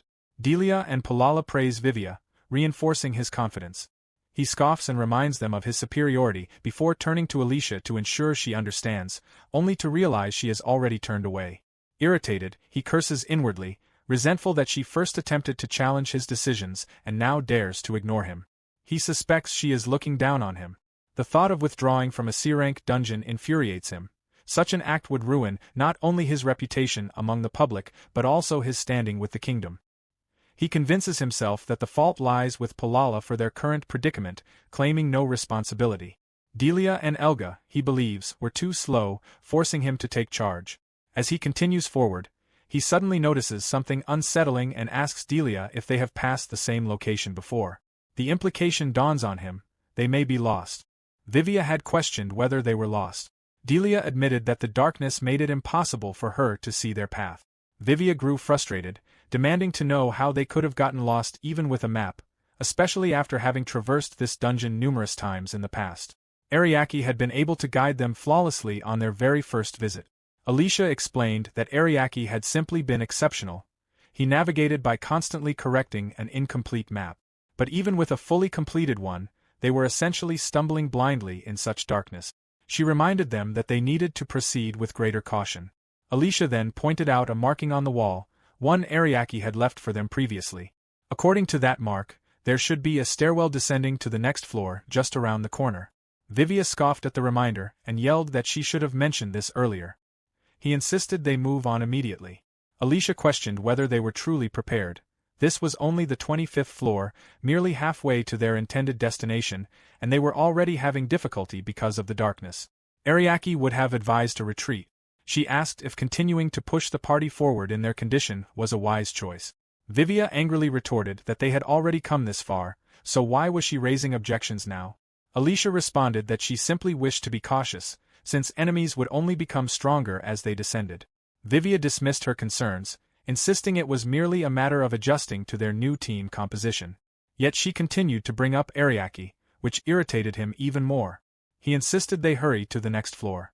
Suddenly, A thick and oppressive presence enveloped the area, causing all of them to freeze as it swallowed the entire space. Delia trembled, overwhelmed by the horrifying sensation. Palala panicked, claiming that the presence must belong to a boss monster. Vivia denied the possibility. No boss should appear at this level. Alicia stated quietly that the creature was approaching. Delia's voice shook with disbelief. Vivia ordered them to prepare for combat, but Palala struggled to remain standing. They held still as the sound of heavy footsteps echoed through the darkness. A skeleton carrying a sword stepped into view. Vivia paused, baffled at first, then exhaled in relief. It was merely a skeleton knight. He claimed that if they had remained calm, they would not have been startled by such a creature. A basic monster from a C-rank dungeon had managed to frighten them, yet it posed no threat whatsoever to an S-rank hero. Confidently, he struck down the skeleton knight with a single blow. Palala cheered excitedly, praising him. Vivia laughed triumphantly, boasting about his own strength. But mid-sentence he abruptly stopped, feeling an impact in his abdomen. When he looked down, he saw blood spreading across his torso. The others stood frozen as blood dripped steadily from his body. Confused, Vivia wondered why the monster was still alive. His attack should have killed it instantly. How had it managed to counterattack? And why was there a gaping hole in his stomach? He coughed blood, panic rising in his voice as the reality sank in. The situation made no sense. With terror and disbelief overtaking him, he screamed in denial. Chapter 10 begins with Vivia bleeding heavily as the skeleton knight's sword remains buried in his abdomen. The pain is so severe that he cannot move. The skeleton knight then yanks its blade free, raising it again to strike Vivia a second time. Elga rushes forward, shouting for Vivia to avoid the attack, but the skeleton knight slips away with unnerving speed, as if mocking them. Elga curses its agility. Vivia realizes that Elga saved him, but he cannot comprehend how Elga missed such an obvious strike. Delia, horrified, trembles as she observes that the monster not only wounded Vivia but also evaded Elga's attack, something skeleton knights were never capable of doing. Palala, equally panicked, insists that skeleton knights should not be this powerful. They were low-tier monsters normally defeated by adventurers around level 20. Their party had always dispatched them with ease. Elga braces himself as the skeleton knight launches another attack. He intercepts its sword with his own, but his arms shake as the creature forces its blade forward with overwhelming strength. Vivia yells at him in frustration, demanding to know why he cannot simply push it back and questioning the worth of all his strength. Straining under the pressure, Elga retorts angrily, reminding Vivia that despite all his boasting, he was the first one to fall, so how could he act so superior? Their shouting escalates. Delia interrupts, insisting they are obstructing her. She leaps in and unleashes her so-called, unblockable, finishing blow. But the skeleton knight stops her attack effortlessly. Shocked, Delia stares at it in disbelief. The monster then lifts her with its force and blasts her with a surge of magic. She is hurled violently into a wall and cries out in agony. Elga calls out to her with alarm, but she does not respond. Elga, horrified, realizes that a single hit from such a low-level monster inflicted catastrophic damage. Palala, voice shaking, questions why they are all suddenly so weak. Vivia agrees and demands that she cast support magic immediately. Palala cries out that she is already using her strongest buffs, enhancing both their attack and defense to their maximum. Their stats should be exactly the same as usual. Vivia struggles to process this. If these truly were their best conditions, then something is terribly wrong. At that moment, the skeleton knight cuts down Elga, sending him crashing to the ground. Vivia stares in disbelief, refusing to accept what he is seeing.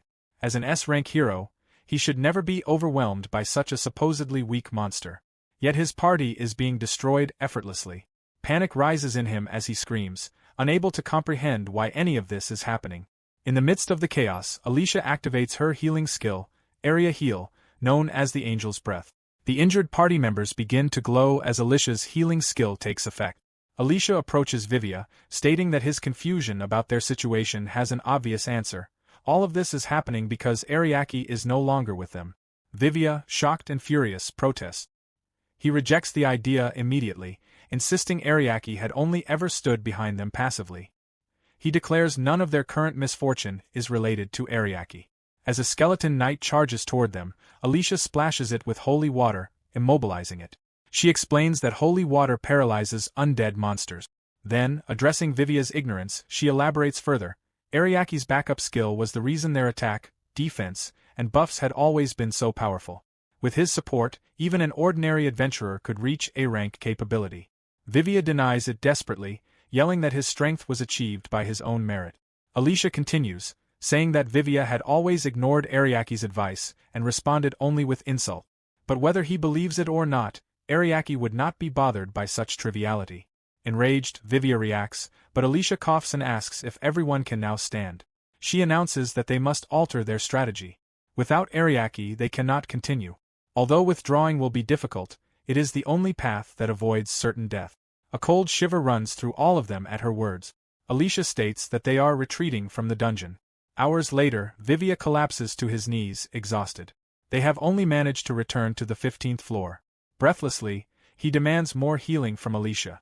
Alicia confirms that she can heal them, but warns that wasting her MP would be unwise, as fully restoring everyone would consume a great deal of energy. Vivia suggests using potions instead, but Alicia informs him that only a few remain.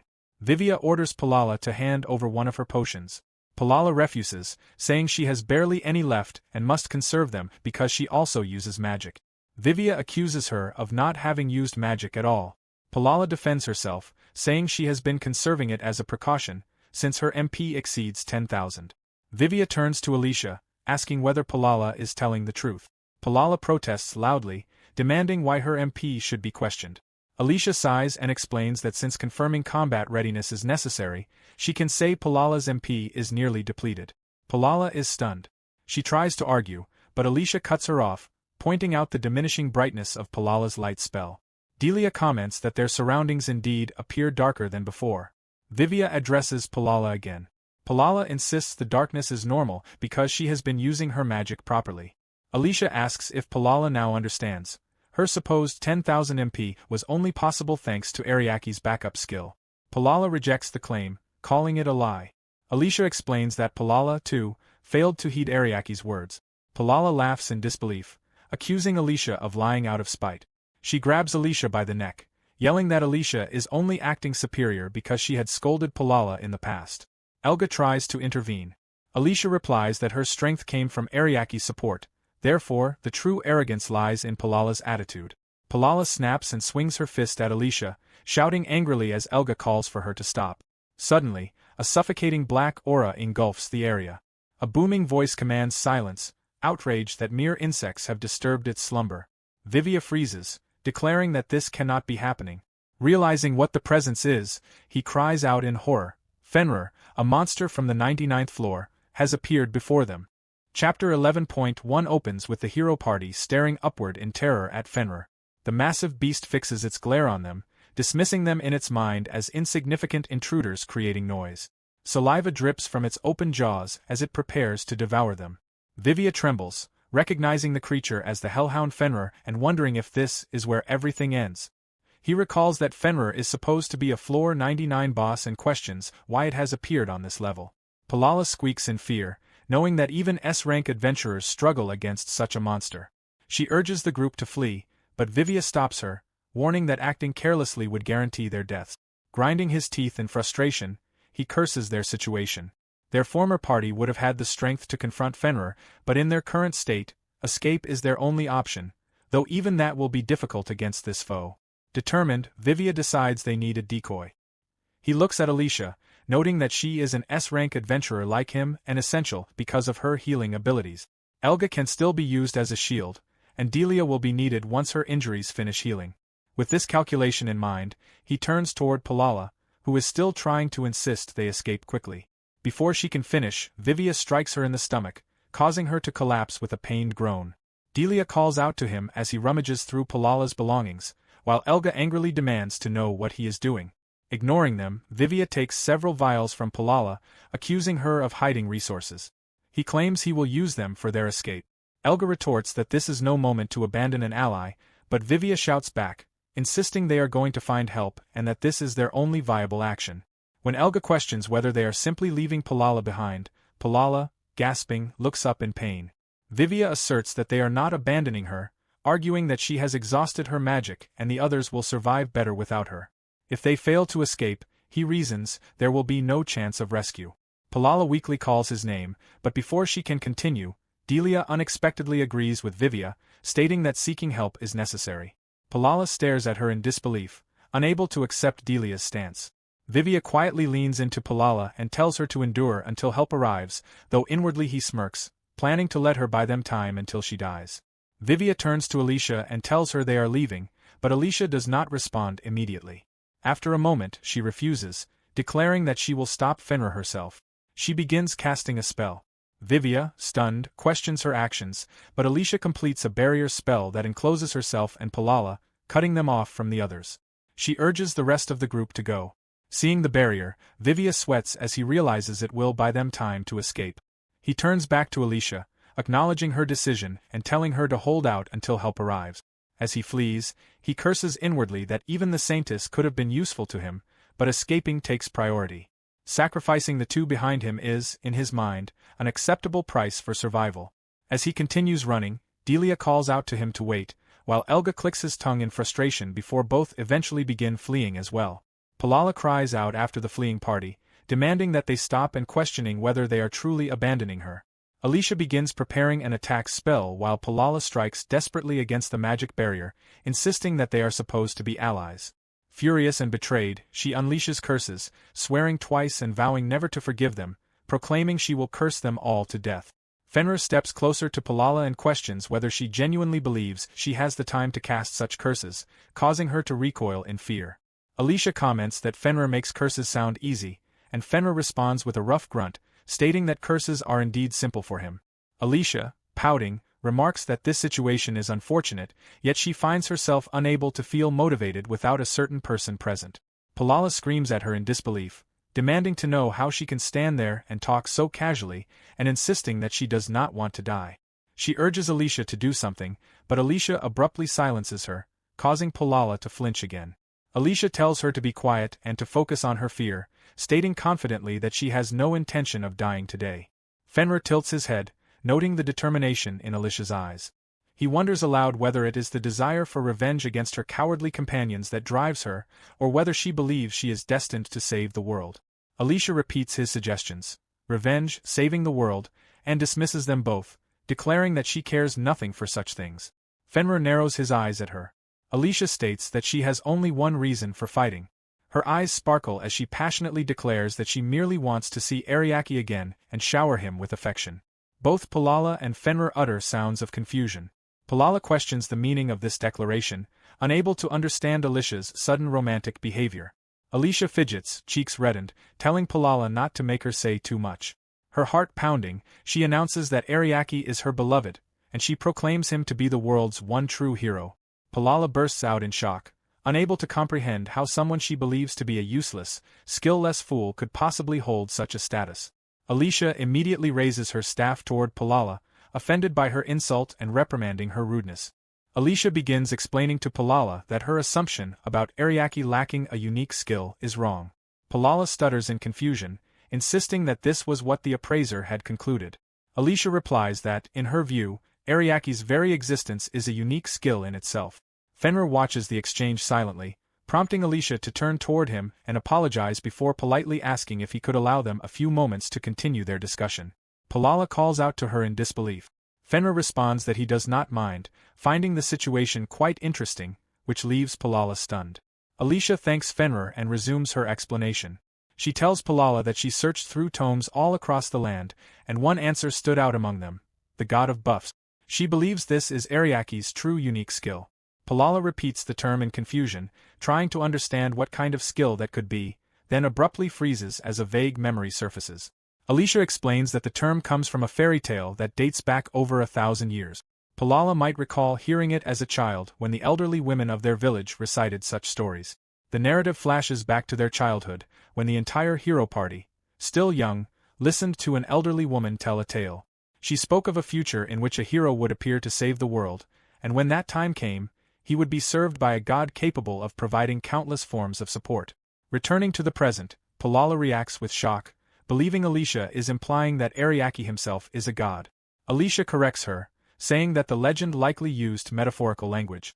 Rather than being a god, Ariake could be considered chosen by God. That is the conclusion Alicia has reached. In the fairy tale, the supportive god aided the hero in every way imaginable and was depicted as an indispensable ally without whom the demon king could not be defeated. This god performed supportive magic, managed items, guided the hero through dungeons, and ensured the party's survival. Alicia states that Ariake has done the same.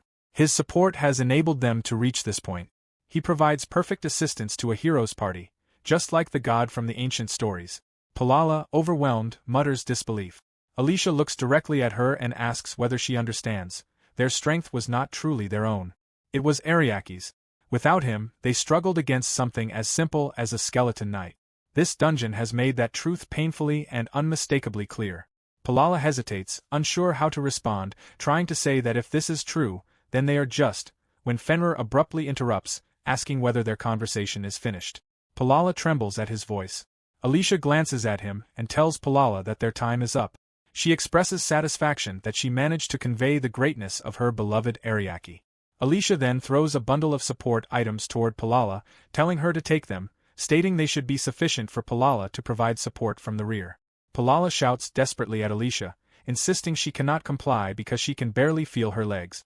Alicia coldly responds by telling her to simply remain there and die. Fenrir agrees, remarking that crushing such an insignificant pest would be effortless. Alicia then questions why he does not simply allow a pest like that to flee, but Fenrir refuses. He declares that he has been confined in the dungeon for far too long and growls that Alicia might provide him with a moment's entertainment before he ends her, glaring at her intensely. Fenrir slams his massive paws into the ground, causing the surrounding earth to crack from the force. Startled and trembling, Palala clutches the support items in her arms and flees, screaming for someone to save her. Alicia watches her with irritation, noting how quickly Palala manages to run despite her earlier complaints. Carrying all the items, Palala's frantic courage almost impresses her. Fenrir informs Alicia that her barrier has dissipated, adding that if he wished, he could pursue and kill the others who escape. Alicia sighs and replies that it makes no difference. Fenrir studies her and realizes that something about her demeanor has changed. Alicia explains that the barrier was never meant to aid the others in escaping, it was created solely to prevent them from interfering with her. As she speaks, she drives the pointed end of her staff into the ground with deliberate force. Fenrir's hackles rise as he senses danger. He immediately slashes at her, deciding he has heard enough of her defiant declarations. His paw strikes with tremendous speed and power, colliding with Alicia in an explosive clash that echoes through the tunnel. Dust and debris cloud the air. When the dust settles, Fenrir stares in disbelief. His attack has been stopped. Alicia has blocked his claw using only her staff. Alicia smirks, asking why he appears so shocked and implying that he surely didn't believe he could defeat her with a single blow. Fenrir growls, grinding his teeth in anger. Alicia then stomps her foot firmly on the ground and swings her staff, striking Fenrir's claw aside with enough force to make him grunt in surprise. Smiling confidently, she lifts the head of her staff and aims it at him, declaring her intent to demonstrate the extent of her abilities. Chapter 12 begins with Alicia delivering overwhelming blows to Fenrir. Her strikes land with crushing force, and in one tremendous impact, she hurls Fenrir into a wall. Slowly, Fenrir rises to his feet, groaning from the blow. He marvels at the force that sent him flying and questions whether she is even human. Alicia answers that she is actually relatively weak without Ariake. Fenrir snarls at the absurdity of that claim, shouting that if this level of combat ability is relatively weak, then her bluffing has gone too far. Right on cue, Alicia lunges forward to attack again. Fenrir narrowly dodges her devastating strike and demands to know what forbidden spell she used to obtain such power. Alicia casually responds that she can tell him if he wishes. Her strength comes simply from intense, diligent training. Fenrir cannot accept this and accuses her of lying, insisting that humans have limit. Alicia repeats that she trained a lot. Fenrir refutes this, stating that her power far exceeds what any ordinary training could achieve. Alicia shouts back that she has heard enough from him. She became this strong through her own blood, sweat, and tears.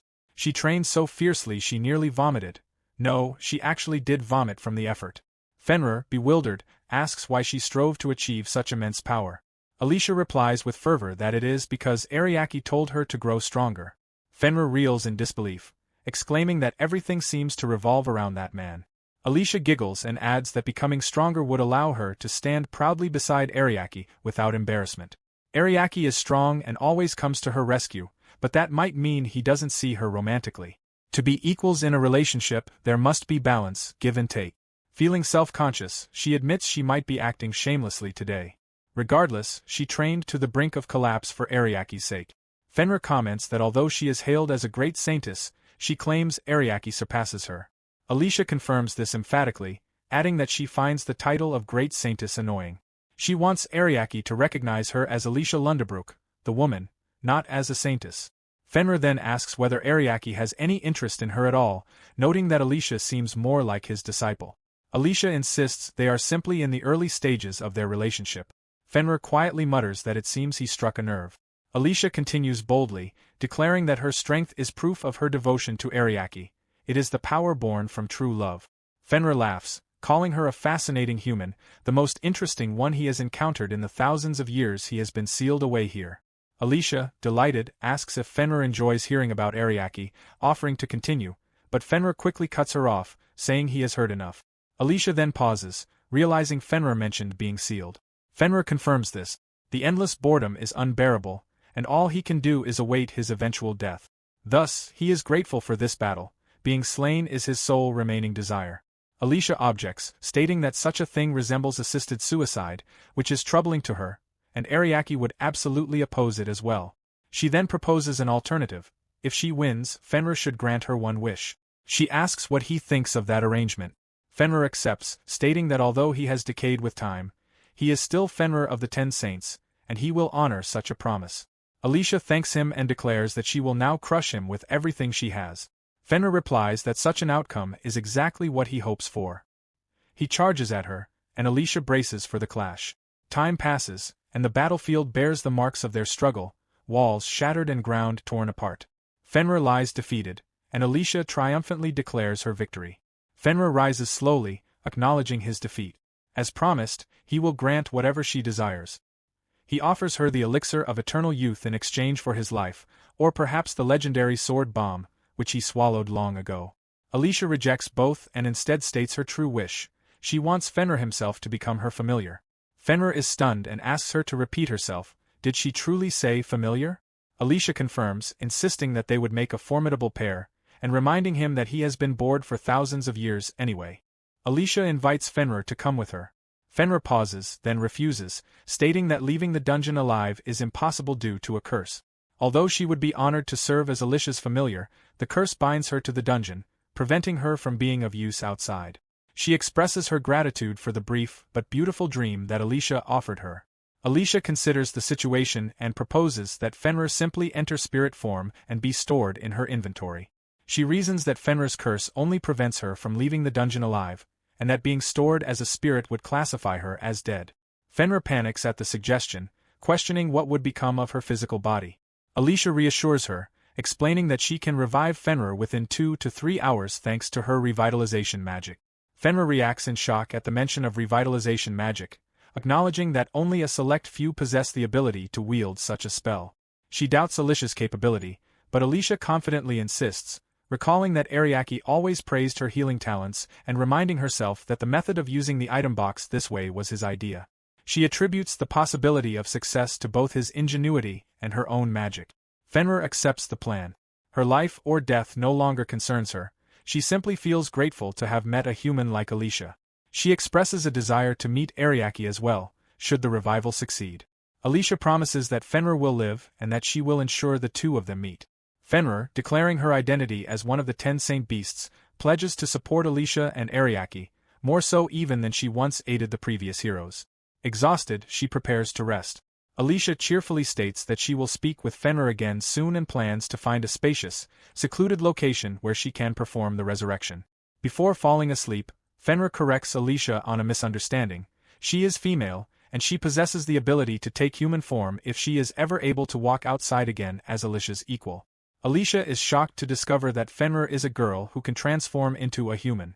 She tries to shake Fenrir awake, but realizes she has already fallen asleep. Flustered, she worries aloud that this may be trouble.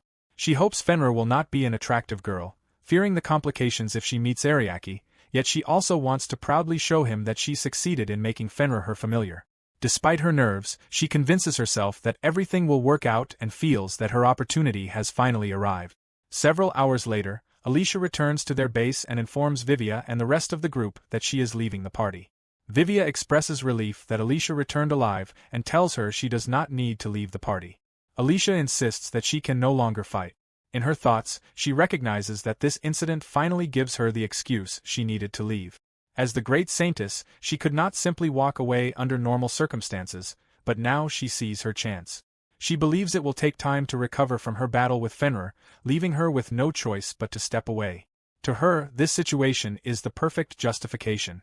Alicia notices Palala resting nearby and wonders internally how Palala managed to escape as well. Elga acknowledges Alicia's decision but admits he wished she could stay for their next quest. Alicia asks what he means by next quest, and Elga informs her that they received a letter directly from the kingdom. Alicia reads the letter, stating that Vuvua Haranoa is to be punished by order of the kingdom's council. He is to forfeit the holy sword Langris, and in order to do so, the party must first complete a D-rank quest. Vivia reacts with disbelief, convinced that the decision is nothing more than a bluff, stating that such a severe punishment could not have been decided in only 2 days. Palala counters that he should feel fortunate the penalty is not worse, insisting that a holy sword should not belong to someone who abandons his companions and that he should have expected consequences. Vivia grabs Palala in agitation, reminding her that she, too, left Alicia to fight alone and telling her to stop acting like a victim. Elga intervenes, telling Vivia to stop, insisting that what happened is already behind them and that their priority now is finding a new member. Alicia asks if they are already searching for recruit. Vivia confirms, explaining that the situation happened because they had no porter, so they intend to recruit someone strong. Elga adds that there is a man named Basta who is a skilled porter. Vivia, still worked up, insists that as long as they can replace the jack of all trades they lost, they can correct their mistakes in the next quest. Palala narrows her eyes. Vivia continues, declaring that a D-rank quest will be extremely easy and that they will clear it so quickly that the council will be forced to apologize. Delia supports his statement. Alicia turns away and announces that she will be leaving. Vivia stops her briefly to say he will leave her position open, and that she can return once she has recovered. Alicia smiles, wishes them farewell, and closes the door firmly behind her. Walking through the forest, she eventually bursts into laughter and shouts with joy to herself. She celebrates the fact that she can finally return to Ariake's side, noting that she has run out of materials related to him. Although her return took longer than expected, she is now on her way back to him. She clutches her Ariake doll and declares her intention to stay by his side forever. Soon after Alicia's departure, Ariake saves the town of Miemai-chan. He still remains unaware of the punishment imposed on the hero's party. At present, he has entered the Forest of Abundance. Colette marvels at its vast, beautiful expanse and expresses confusion at the sight before them. Blocking their path is a group of elves aiming their drawn bows at the carriage. Colette asks Ariake what they should do. Ariake considers their options as a new trial begins. The elves blocked Ariake's path, identifying him as Mihama Ariake. They introduced themselves as the proud guardians of the forest and stated that High Lord Hayes sought an audience with him. They ordered him to follow them quietly, warning that they could not ensure his safety if he resisted. At the leader's signal, the elves aimed their bows at him. Ariake noted to himself that this was a harsh way to treat visitors and questioned what would happen if he refused to comply.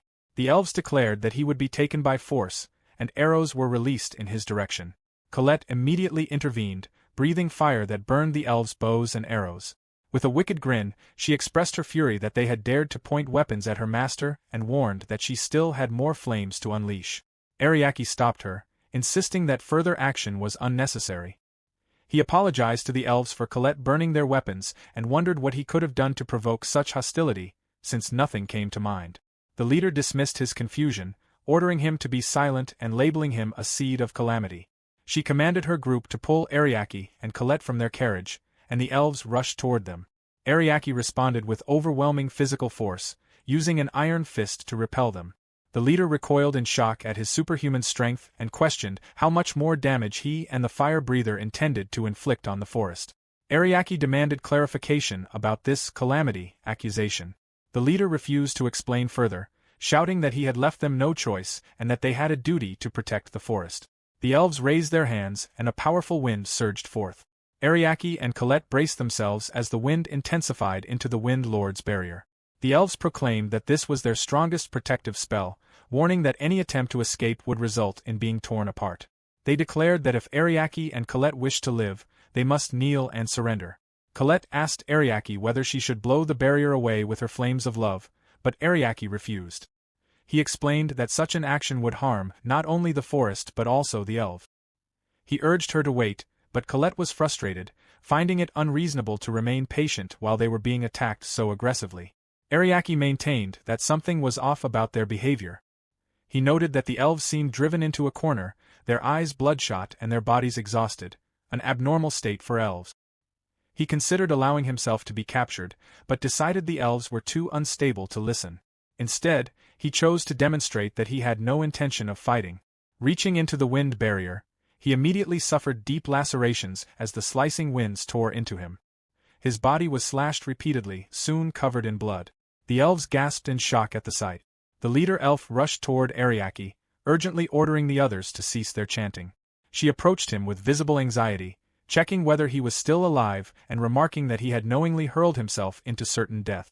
Ariake attempted to stand, explaining with difficulty that it was hard to adjust his own enhancements so that he would still incur injuries. He reassured her not to worry, insisting that he had buffed himself just enough to survive. The leader elf could not comprehend how he could speak so casually while blood streamed from his wounds. Behind him, Colette hurried to assist, scolding him for being far too reckless. Ariake maintained that he hoped the elves now understood he had no intent to battle them. With that settled, he asked whether they would finally discuss the so-called calamity that had befallen their proud people. The leader elf groaned in frustration. At that moment, another elf arrived, demanding to know what the leader was doing. Recognizing Ariake and Colette, the newcomer ordered the elves to halt their attacks immediately. The leader elf was stunned to see that the newcomer was Princess Sela.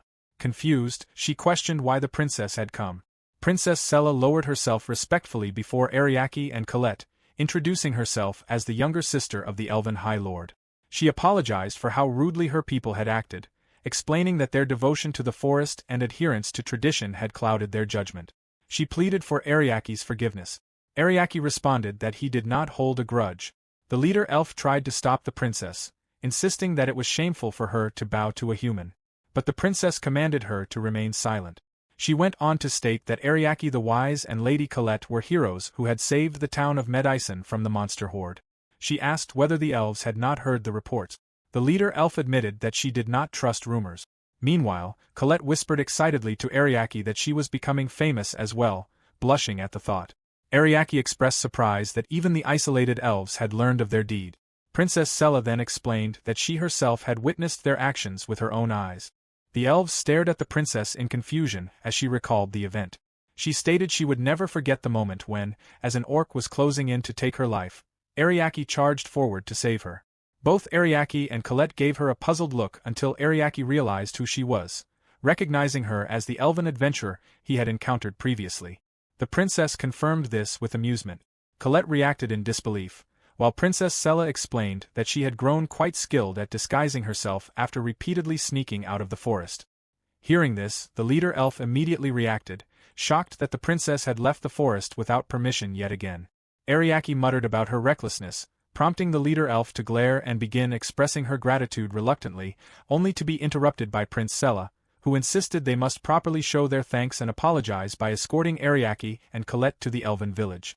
The leader elf protested, insisting that Ariake and Colette were a source of calamity and should not be allowed to enter. But the princess fixed her with a sharp look and reminded her that Ariake had saved her life, yet the leader had responded by injuring him and attempting to drive him away. Forced to relent, the leader elf agreed to treat him with at least basic respect. Colette reacted with excitement at the prospect of visiting an elven village. The princess told Ariake she would guide him personally, while the nearby elves whispered among themselves anxiously. The leader elf instructed another elf to immediately inform High Lord Hayes that the Seed of Calamity was on his way to the village. As Ariake and Colette approached the settlement, Colette marveled at its beauty. Ariake, however, noticed that elves were shutting their windows at the sight of them. When they reached the river, Colette was surprised to see it filled with floating logs. Princess Sela explained that these were trees that had dried up and fallen, drifting downstream. Colette noted how many there were.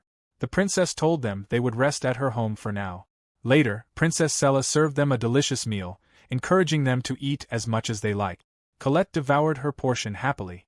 The princess expressed her joy that they enjoyed the food. Ariake remarked that he never expected to taste the cooking of the elven princess herself. Sela told him that serving them was her way of showing gratitude, and she invited him to simply call her by her name. She blushed at the gesture. Ariake then asked why he was being referred to as the Seed of Calamity and what had happened to the forest. The princess lowered her gaze and explained that everything began a year ago.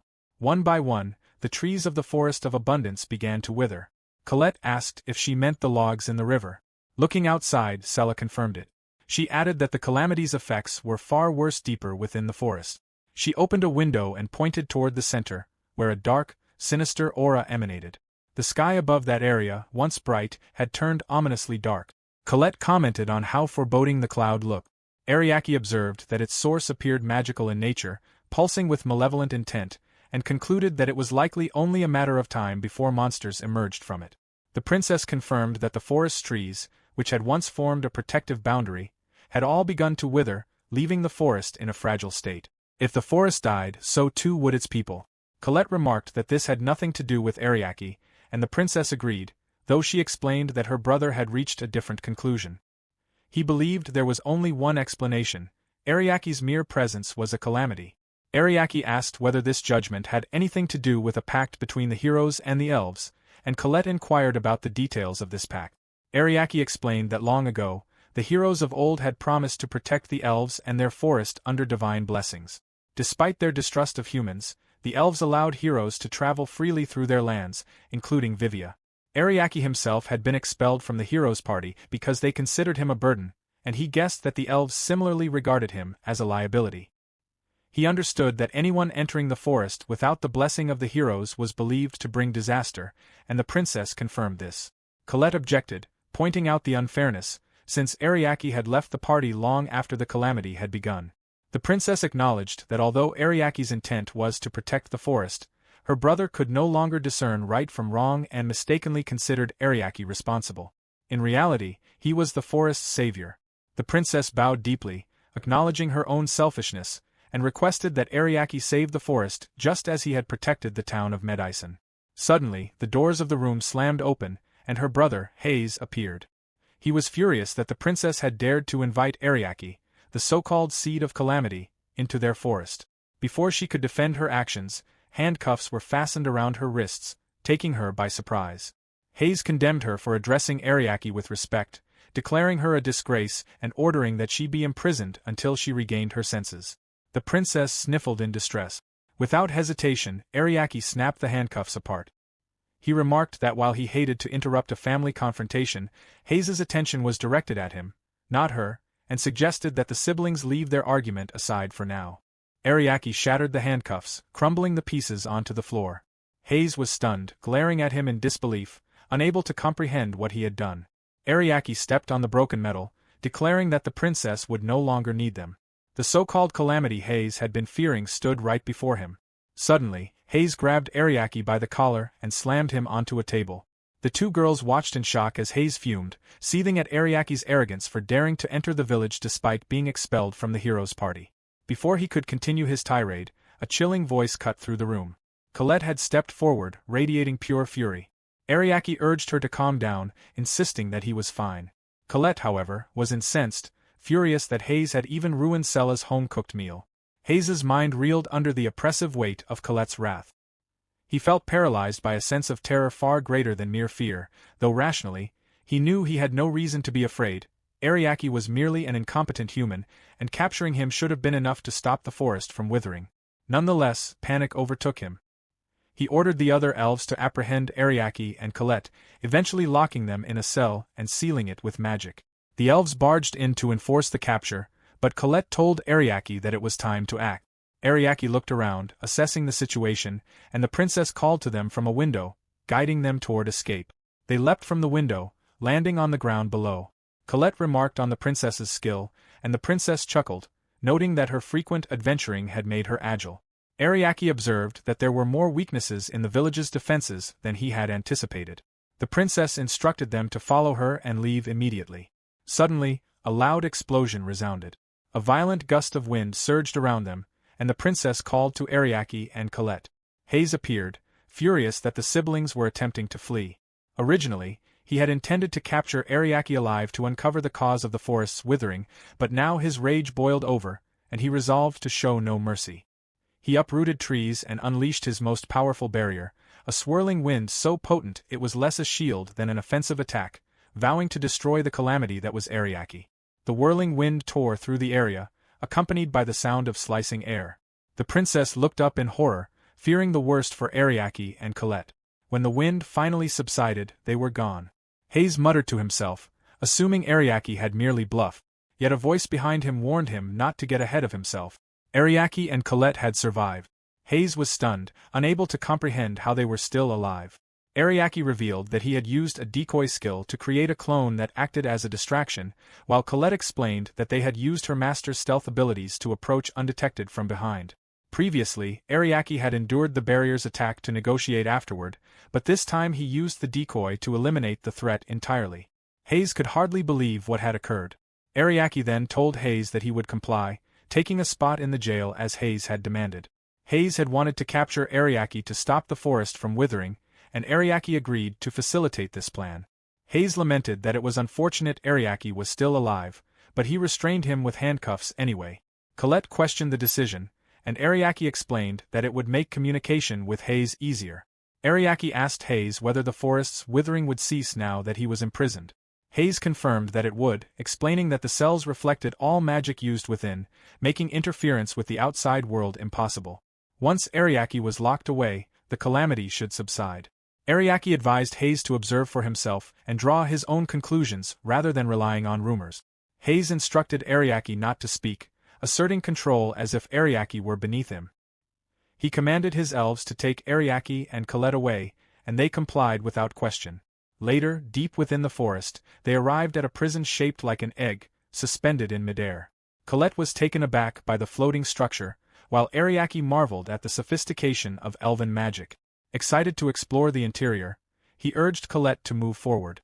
Colette, skeptical, noted that it did not feel like a prison, but she nonetheless held onto the bars as they entered. An elf reported to Hayes that Ariake, the so-called calamity, had been securely imprisoned.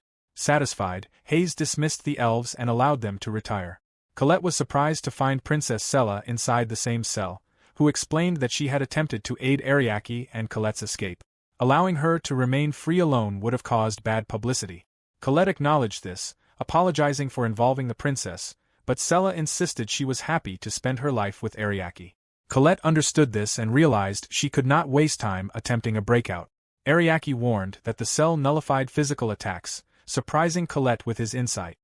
He explained that he could discern the type of magic being used and advised against testing it, as doing so would only make matters more difficult. Colette questioned whether magical attacks could be used instead, suggesting that Ariake invert the prison's energy absorption to his advantage. Ariake assessed the prison and noted that it could no longer accommodate more magical energy without collapsing. Sella, astonished, had never encountered such a magical structure before. Colette praised Ariake, but he insisted that they wait, believing that patience was the key to resolving their predicament. A week later, Hayes surveyed the forest and was shocked at the destruction. Countless trees had withered and animals had perished. The elves whispered in horror, noting that the forest was consumed by malice. Though rain had delayed the spread for a day, the devastation made them question whether capturing Ariake had truly been wise. Hayes demanded that they dispose of the rot and purify the forest immediately, warning that if the corruption spread further, the malice would intensify. He ordered the royal guard to reinforce the barrier and follow him. Internally, he cursed himself. It had been a week since Ariake's capture, yet there was no sign of recovery. Hayes reflected on his tenure as High Lord. Blessed by the forest spirit, he had devoted himself to enriching the forest of abundance. In the decade of his leadership, no calamity like this had occurred. In fact, the forest had thrived due to a reduction in logging, empowering the elves and strengthening their people. But in the past year, unprecedented withering had begun. Hayes recalled being warned that if the forest rejected him, he was unfit to rule. He knew this was not true. The forest had accepted him until now. Clearly, another force was responsible. No matter the number of skills or measures required, Hayes vowed to uncover the true cause behind the corruption. One of the elves asked Hayes if he had heard about the recent events involving the heroes' party. He inquired further, and the elf informed him that the party had expelled one of its members. At that moment, Hayes recalled that years ago he had met the heroes' party, though Ariake had not been present at the time, so they had never crossed paths. Reflecting on this, Hayes remembered how incompetent the hero was said to be back then. Convinced that Ariake was exacting revenge for being abandoned by the hero, Hayes concluded that this was the cause of the forest's withering. He was certain Ariake was a calamity. Hayes recalled Ariake's earlier words, warning him not to look away and to come to his own conclusions. Gasping for breath, Hayes remembered his sister defending Ariake. Suddenly, a whirling wind erupted, forcing them to retreat swiftly on their horses. Hayes's expression turned serious. Meanwhile, in the prison cells, Colette expressed her frustration to Ariake that an entire week had passed. Ariake assured her that time would resolve everything, though it seemed too long already. Sella apologized for the events that had transpired, but Colette remained confident that she would survive. Ariake's innocence was gradually being recognized. Sella noted that she had been freed within a single day, highlighting her brother's stubborn overprotectiveness. She reflected on how Hayes had always treated her more like a child than a sister due to their age difference. Though strict with the elves, Hayes cared deeply for the forest, wishing desperately for the withering to cease and for his people to avoid further suffering. Ariake reassured Colette that there was no need to worry. Hayes had likely begun to realize that the illusion of a calamity he had believed in was of his own making. With that illusion removed, he could finally perceive the true state of the forest. The forest was now testing him as its High Lord, and Ariake was patiently waiting for this realization. Sella's eyes widened, sensing that it was as though Lord Ariake himself were testing them, a god descending upon them from the heavens. Suddenly, a massive explosion rocked the area, sending tremors through the forest. Another rumble followed. Ariake recognized the danger immediately, noting that the timing could not have been worse. The anomaly in the forest continued to grow, signaling a new and escalating threat. Chapter 15 begins with Hayes riding his horse, spotting smoke rising in the distance. Alarmed, he urges his people to move quickly, realizing it is an emergency distress signal from the village. As he approaches, he is struck with fear and shock. The village has been ravaged, buried under mud and fallen trees, and his people are desperately fleeing to safety. The destruction overwhelms him, and he struggles to comprehend how such a catastrophe could occur. A soldier reassures him of his safety and explains that a landslide has engulfed much of the village, burying many homes. Hayes anxiously inquires about the villagers, learning that rescue efforts are underway but limited by insufficient manpower. Panic spreads through the crowd, and Hayes's thoughts immediately turn to Sella, whom they have yet to find. The urgency of the situation grows when an elf informs him that a baby is trapped beneath the rubble, prompting immediate action. Despite the danger, villagers plead for him to give evacuation orders as the risk of another landslide looms. Hayes is torn between saving those trapped and ensuring the safety of others, while dark thoughts of failure creep into his mind. He blames himself, feeling rejected by the forest spirit. Recalling Ariake's words to face reality with his own eyes, he realizes that surrender is not an option. Accepting his role as the village leader, Hayes resolves that no one will be abandoned. Rescue of their fellow villagers becomes the highest priority, with soldiers instructed to clear homes and evacuate the elderly and children first. Hayes witnesses the villagers working together and sets aside concerns about the spirits, focusing on saving lives. He rescues the baby trapped under debris, holding her tightly, when a sudden landslide erupts nearby. Panic surges as he realizes the magnitude of the danger, and he contemplates using his strongest magic to stop it. Yet he recognizes that even his power is insufficient to halt the overwhelming force. Apologizing silently to the villagers and to Sella, Hayes prepares to face the disaster. At that moment, Ariake appears and questions why he is giving up. Hayes opened his eyes fully when he realized who had spoken. Looking up, he saw Ariake standing before him. Ariake immediately began casting a spell toward the incoming landslide, combining time stop, gravity manipulation, and force repulsion. He synthesized the skills and sustained them continuously. As the spell took effect, the massive flow of earth and debris gradually slowed until it stopped entirely. Hayes gasped as the landslide began to recede, and the surrounding villagers cried out in astonishment, calling it a miracle. After some time, the atmosphere shifted into relief and celebration. The villagers rejoiced, shouting that they were saved and still alive. Hayes returned a baby to her mother, who tearfully thanked him for rescuing her child. Observing the devastation around them, Hayes questioned Ariake, stunned by the number of skills he had activated at such a large scale and wondering what he truly was. Ariake prepared to respond, but Sella arrived, exhausted and breathless, demanding to know what had happened. Hayes rushed to her side to confirm her safety, relieved when she reassured him.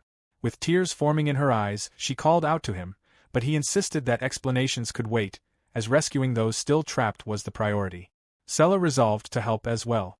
Colette arrived soon after, stomping in frustration at being left behind. Because Sella had been slow, she had carried her the entire way. Ariake thanked her, and Colette noted that she had wondered why he had broken out and run ahead, only to discover that he had already resolved the crisis. Ariake insisted that the landslide had been headed directly for him and that he had only protected himself, claiming he had not saved anything. Hayes rejected that notion, declaring that Ariake had unquestionably saved their village. He stated that once the rescue was complete, the entire village would express their gratitude. Sella called out to her brother warmly, and Ariake smiled, telling Hayes he would look forward to that. He then pointed out their limitation, questioning how many days it would take to clear the massive sediment. Embarrassed, Hayes told him to be quiet, insisting that it was not the time to worry about such things. In response, Ariake cast a spell on Hayes and the nearby villagers, maximizing their muscle enhancement. Hayes began to glow, stunned by the sudden surge of power. A villager effortlessly lifted a massive boulder, marveling at his newfound strength. Ariake explained that he had ensured everyone present received the enhancement, urging them to hurry and finish clearing the debris since he was in a rush. Hayes and Sella could only stare at him in disbelief, overwhelmed by what he had just done. A few days after the landslide disaster, Ariake and Colette stood on a stage as villagers celebrated their savior, Lord Ariake. The villagers, alongside Colette, cheered for him, while Ariake lingered behind, sulking. They praised his skill and strategic thinking, marveling at the miracle that no one had perished, expressing gratitude for his actions. Meanwhile, Sella thanked Ariake for his heroism, recognizing him as a once-in-a-generation hero. She questioned why he was leaving as she watched him attempt to slip away unnoticed. Ariake explained that he stood out too much and intended to hide in a corner. However, Hayes blocked his path, warning that he would be responsible if their savior were sidelined, which caused Ariake to flinch. Hayes instructed him to return to his seat. While eating, Ariake remarked that he did not mind being observed from the corner and told Hayes to stop being overly formal. Hayes struck the table, drawing the villagers' attention. Sella called out to him, prompting Hayes to hesitate before attempting to apologize for his prior rudeness. He struggled to voice the apology, quivering under the weight of the moment, while Colette encouraged him to speak. Ariake reassured Hayes that apologizing was difficult for elves toward humans and that he should not strain himself. Hayes slammed the table again, then bowed deeply, finally shouting his apology. In that moment, Hayes realized he had unfairly blamed Ariake for his people's hardship. His overprotectiveness and mistrust had endangered his own people, and he acknowledged his mistakes, including mistrusting his sister and himself. Ariake finally addressed him, explaining that the landslide had been caused not by Ariake, but by the accumulation of malice, which stemmed from Hayes's overprotectiveness of the forest. Hayes, shocked, asked for clarification, seeking to understand what Ariake meant. Ariake explained to Hayes that Sella had told him the forest's history while they were imprisoned. Until a few years ago, the forest had been thinned regularly, but Hayes had stopped that practice. Hayes confirmed this, questioning its relevance, but Ariake pointed out that ever since their arrival, he had been concerned about the unusually high density of trees. In an elven forest, each tree must be properly pruned, but Hayes's decision left too many trees uncared for. The excessive density blocked sunlight, allowing malice to accumulate. Sella speculated that the heavy rain may have contributed to the landslide, and Ariake agreed, noting that the malice likely caused the storms. He then reproached Hayes, saying that as High Lord, he should have anticipated the consequences of abruptly halting the forest thinning. Hayes recalled that years ago, someone had advised him to stop, and Ariake asked who would give such irresponsible counsel. Hayes revealed it had been the hero, Lord Vivia, surprising both Colette and Ariake. Hayes recounted that Vivia had questioned the old tree-thinning tradition, arguing that elves derived their power from the trees and should let them grow, while dismissing his own advice as inconsequential. At the time, Hayes, despite skepticism, had followed Vivia's suggestion, which temporarily ended the disasters and allowed the forest's power to flourish. Ariake pointed out that the flourishing was only temporary. Colette added that by the time Hayes realized the forest was deteriorating, it was too late, venting frustration at Vivia's incompetence. Hayes acknowledged his own failure in not recognizing the underlying cause, admitting that his inexperience made him overconfident in finding a new solution. Ariake, overwhelmed, declared that none of the calamities would have occurred if he had consulted Vivia earlier, even if it meant splitting their paths. Colette remarked that Ariake was slipping into dad mode. Taking responsibility, Ariake apologized, leaving Hayes and Sella astonished. Despite having been banished from their party, he still expressed remorse. Hayes reflected on the meaning of apologies, realizing that Ariake still held his pride intact. Kneeling beside him, Hayes thanked Ariake, acknowledging his wisdom, and resolved to thin the forest and purge it of malice. It was time for both the forest and himself to start anew. A few days later, Sella was overcome with emotion, tearfully expressing her desire for Ariake to stay, even joking about starting a fan club. Hayes, however, reminded her that it was time for them to depart. Despite her continued crying, Colette offered to help, but Ariake quickly discouraged her from encouraging Sella's sentiment. Hayes informed Ariake that once everything was settled, he would send a report to the kingdom, holding them accountable for the actions of the heroes they recognized. He believed it prudent to warn Lord Vivia about his naivety. Ariake considered this and acknowledged that Hayes had a point, though he was flustered when Hayes added that he would also report Ariake's heroic deeds. Turning to Sella, Hayes asked how long she planned to cry. Sella looked at Ariake, attempting to communicate something, and he encouraged her to continue. He expressed confidence in her ability to save her people, affirming that she would become a great leader. Colette noted that Sella's presence had been crucial during their time in captivity. Ariake assured her that she possessed all the qualities necessary for leadership and predicted that when they met again, she would have guided her people to greater heights as their princess. He bade her to take care, and Sella, still tearful, promised she would, wishing for Ariake's safety as well. Colette and Ariake then departed, leaving Hayes and Sella waving after them. Meanwhile, in Lakshmi City, a girl was seen reading a notice on the guild wall about the heroes' party recruiting new members. Excited, she recognized this as her chance to prove her worth. At the same time, the heroes' party had indeed begun recruiting new members. Alicia stretched her arms wide, expressing how pleasant it was to travel on her own. She picked up her doll and reflected that the journey would be even better if Ariake were with her, then hugged the doll tightly to her chest. Finra glared at her, feeling slighted that she claimed to be traveling alone despite having made him her familiar, finding her attitude cold. Alicia immediately corrected herself, explaining that she meant traveling alone together with her companion. Finra asked whether she was sensing traces of the one she loved in this area. Alicia confidently affirmed that her Ariake radar had definitely detected something. Although there was no one present, she sensed lingering traces of immense power, something that reminded her of Finra, an existence beyond humanity. She speculated that it might be a dragon, but Finra denied that possibility. Alicia brushed it off, concluding that regardless of what it was, they were clearly on the right path, and urged them to hurry onward. Finra sighed at the audacity of being commanded so casually, especially by someone addressing a wolf in that manner. At the same time, back in town, Vivia crushed a sheet of paper in his hand in a fit of anger. He raged over the fact that no one was coming, as they had not held a single interview that day. He questioned why they had even rented the room in the first place, and whether the recruitment notice had truly been spread. Delia tried to stay positive, pointing out that they had at least attracted some interest the other day. Vivia snapped back, calling all potential applicants useless, low-level failures. He vented that those imperial fools were forcing him to take on a ridiculous D-rank quest just to get his sword back. While he considered the quest itself trivial, he insisted they needed a healer to replace Alicia. Elga explained that rumors about Vivia's punishment had already spread, which was why so few people were willing to come.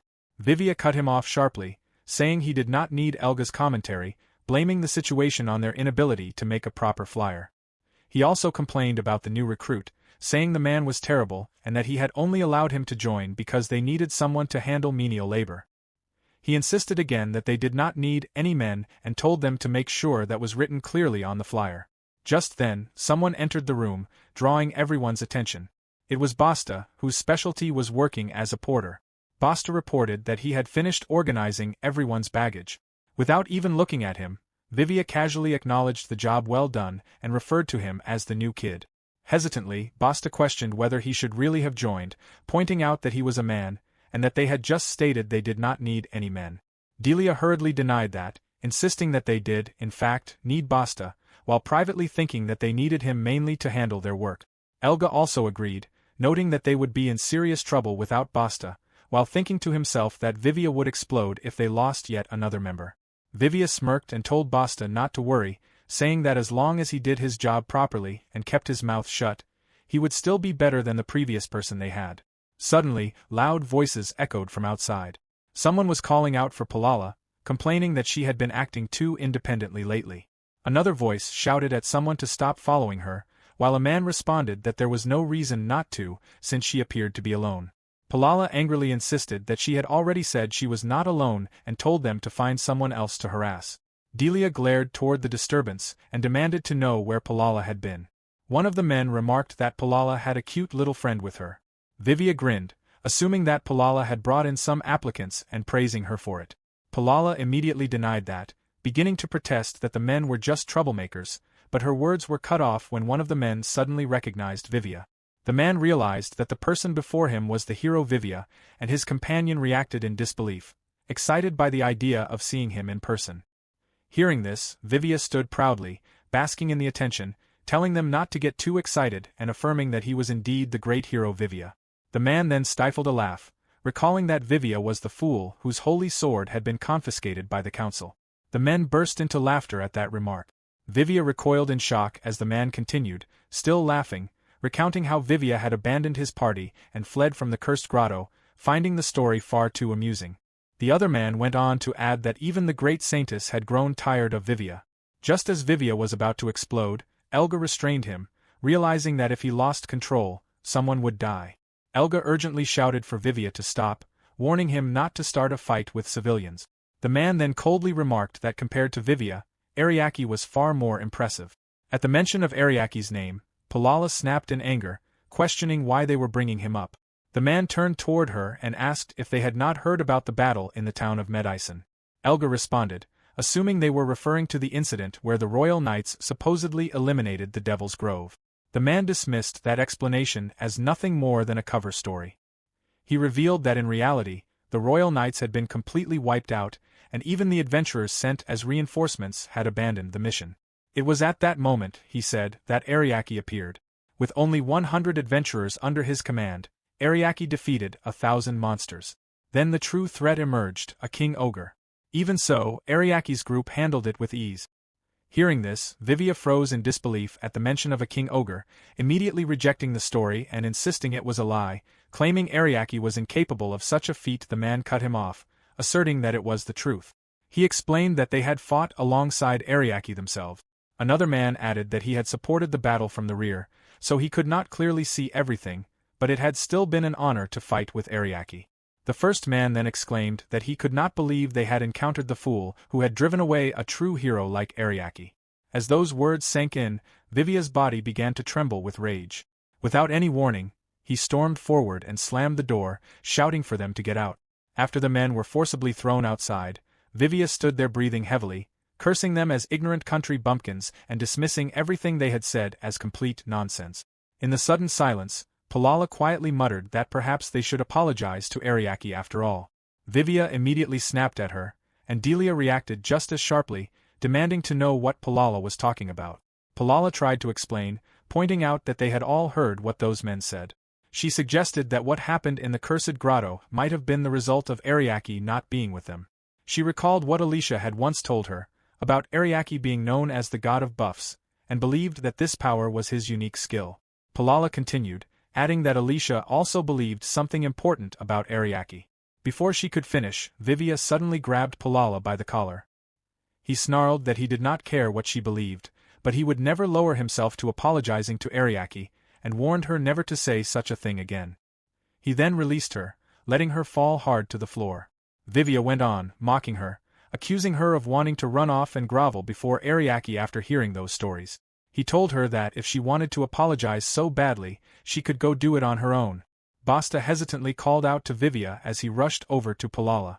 Vivia coldly added that someone like her would never be able to travel alone anyway. Basta knelt beside Palala and asked if she was all right. Palala reassured him that she was fine and stated that she would not be leaving the party. Delia let out a nervous breath of relief, saying that was good, since Palala was their friend. Palala then smirked faintly and muttered that one day, Vivia would get what was coming to him. Basta stared at her, confused by her expression. At that moment, a knock sounded at the door. Vivia instantly bristled, assuming it was those same men again, and angrily thought that they would not understand until he taught them a lesson. Growling, he threw the door open, only to be met with a bright and cheerful voice greeting him warmly. The girl expressed her delight at seeing him again after so long, smiling radiantly. Vivia frowned, trying to place her face, then recognized her as Lorelei. She confirmed it happily and peeked past him into the room, reacting with surprise and excitement at seeing everyone gathered together. Delia was taken aback and greeted Lorelei in return, recognizing her immediately. Elga also smiled, commenting that it was good to see her again and noting how well she looked. Lorelei cheerfully replied that she had just returned from a long quest and had heard they were staying there, so she decided to stop by and say hello. Basta introduced himself politely as the party's porter. Lorelei reacted with visible excitement upon hearing this, realizing that he must be a new member of the group. She quickly apologized for failing to introduce herself properly and stated that her name was Lorelei Canelia, a cleric. In the past, she had served as a temporary member of the heroes' party. Basta echoed the word temporary in confusion, prompting Lorelei to explain that Lord Vivia had only wanted a healer for a limited time during his grand quest to defeat a behemoth, and by chance she had been chosen for that role. She then wondered aloud about Ariake and the great Saintess, asking where they were now. Delia hastily explained that many things had happened and that neither of them was present anymore, which was why the party was currently searching for new members. Vivia declared that it did not matter how many people were in the party, as long as he was there, they could accomplish anything. Lorelei reacted enthusiastically, saying that this was exactly the Lord Vivia she remembered. Her eyes sparkled as she spoke about how she still reminisced every night about the moment when Vivia defeated the behemoth with a single swing of his holy sword, calling it a truly miraculous sight. Hearing her praise, Vivia smirked proudly and reflected on how impressive he truly was. Lorelei eagerly agreed and added that it was not just him. She also loved watching Delia obliterate dozens of orcs with her powerful fists.